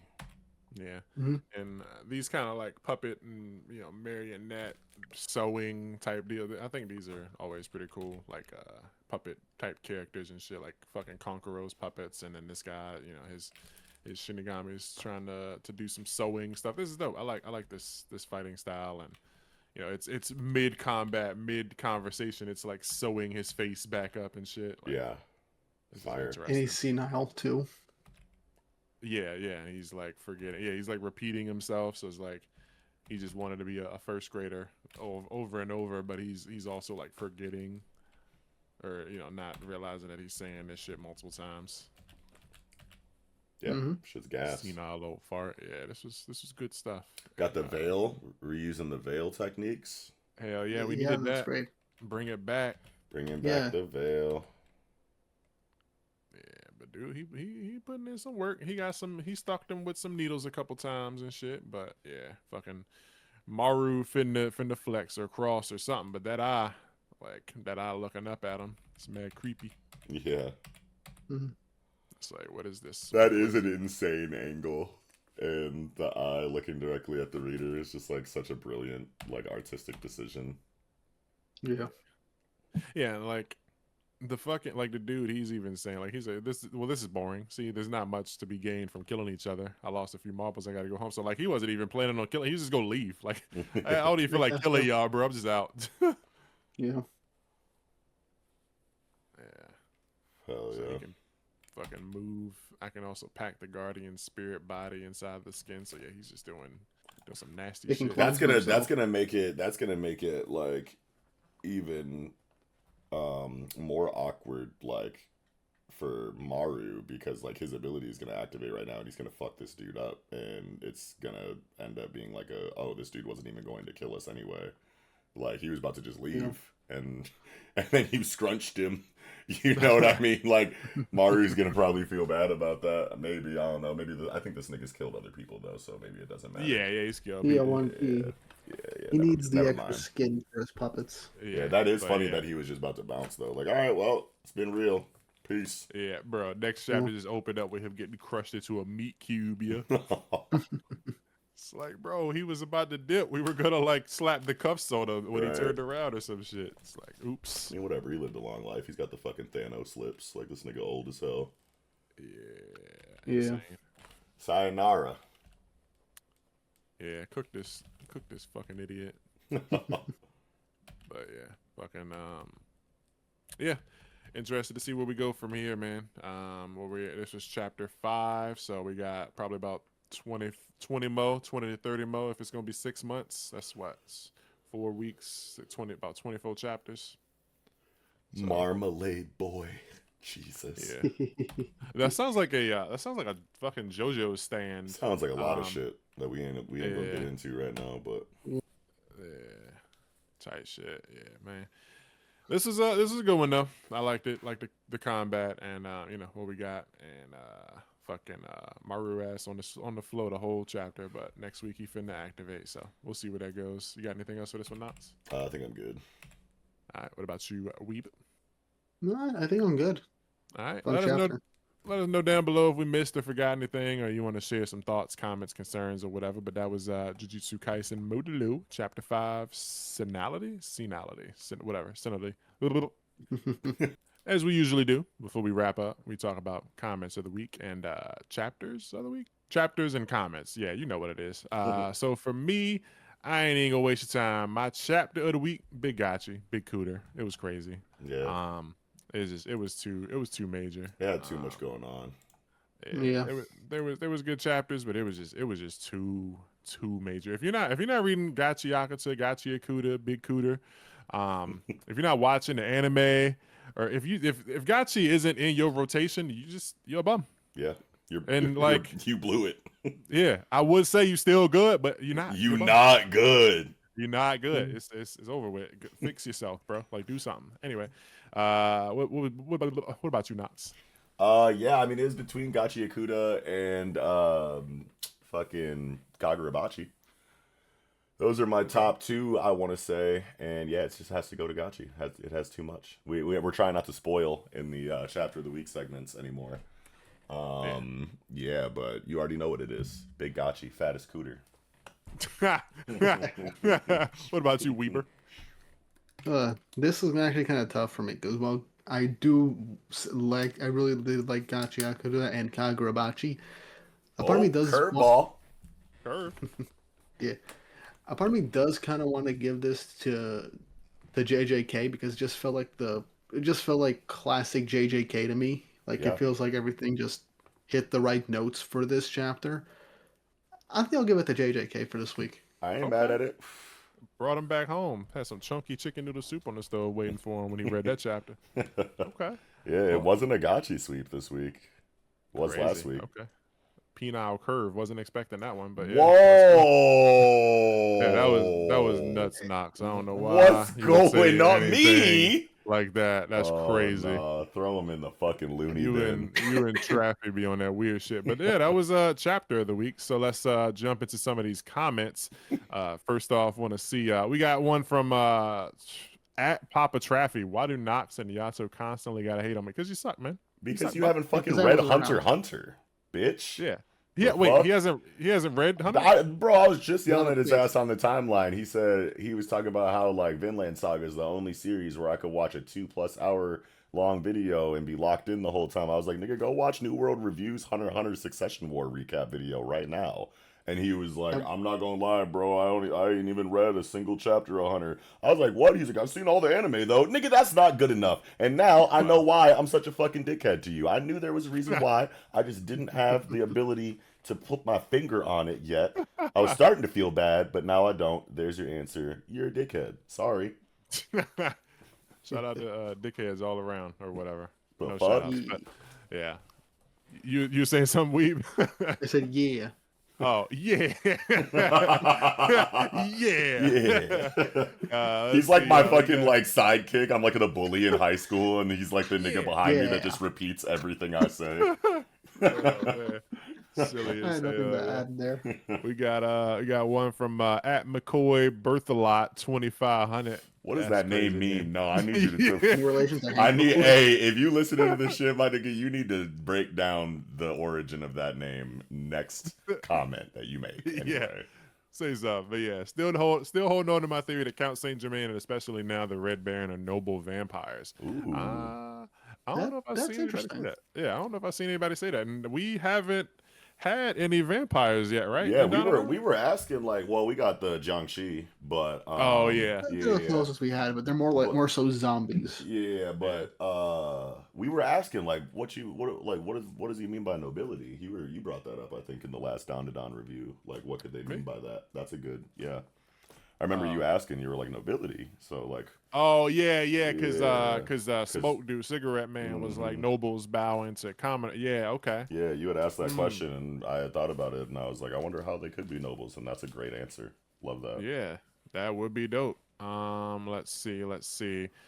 From at Isolate 99. My theory for Ichi is that the crew is going to get third party by an anti coexistence magic, and Ichi will pass the times magic's trial by accepting / protecting the magic human child. I really like that. Um, That, Whoa, that's a that does seem more and more banger. possible. I fucking love yeah. that. Yeah, his like they didn't say the trial because like he's maybe he right now he's like ashamed or shy because the fucking magic's kind of what like when they were asking him some questions he was blushing turning his head he's get off my shit man or whatever but stop asking the questions man but yeah like when fucking when Octopus Boy like find out what's going on, he might snap and he's like, "Yo, my trial is actually like fucking, fucking." Because I don't think the trial isn't like I think they could just make it up like on the spot. He could just be like, "Yo, Yeah, my like trial is like." Roro.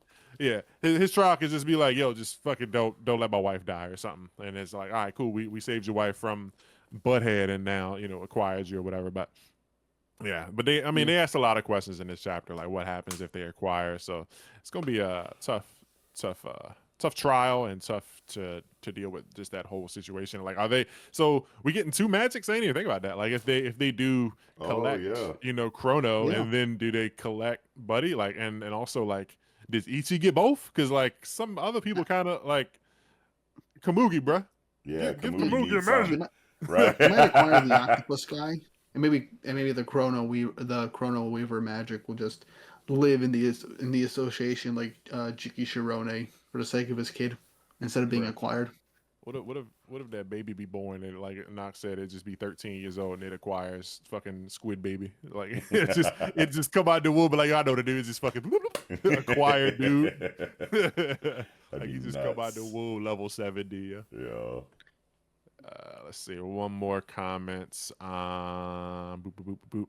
We got at arbitrary iffy on the amnesia and Okarun. Okarun is now very different than what he was in chapter 1. He's the fastest kid in school, if not Japan.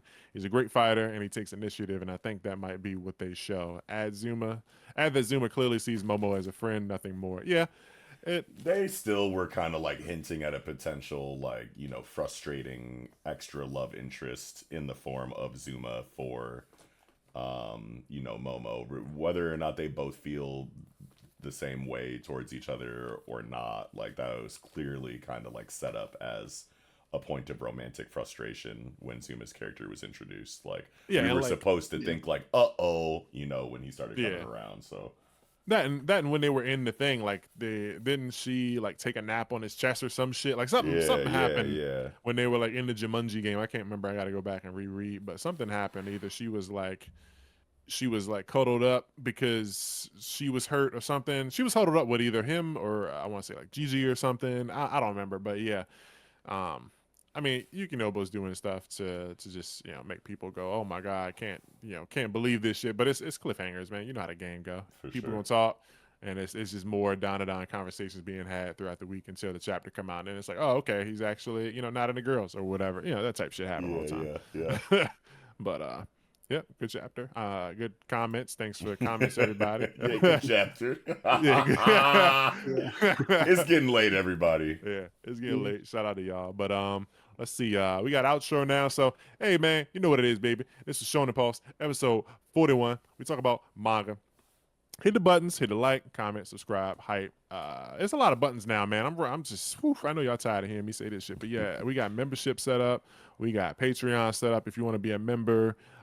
You can do that. You don't have to, but we'll appreciate it. And we gonna work on a graphic to shout out to people. We might put a little hot dog next to y'all name and stuff to show that everybody glizzy glazers or whatever and stuff like that. But yeah, shout out to y'all. We read a bunch of manga and we talk about stuff. Hit the comments. Let us know how you feel. We'll read the comments next week if they bessin'. And if you got anything to say, let us know. This is Big Yato and Knots. How you feeling? Got any words for people? Well, I feel great. Thanks for watching. Thanks for commenting. Shout out Janice again for the Ichi the Witch theories. Thank you to our members. And yeah, we'll see y'all next time. We have any words for the people? Thanks for watching. Appreciate you guys watching us with all of our tangents involved as well. Greatly appreciated. And I hope you guys have a good night. Yeah, shout out to y'all, man. If y'all was here from episode 1, great. If you was here from episode 40 or 39, still good, baby. Good night. Still good.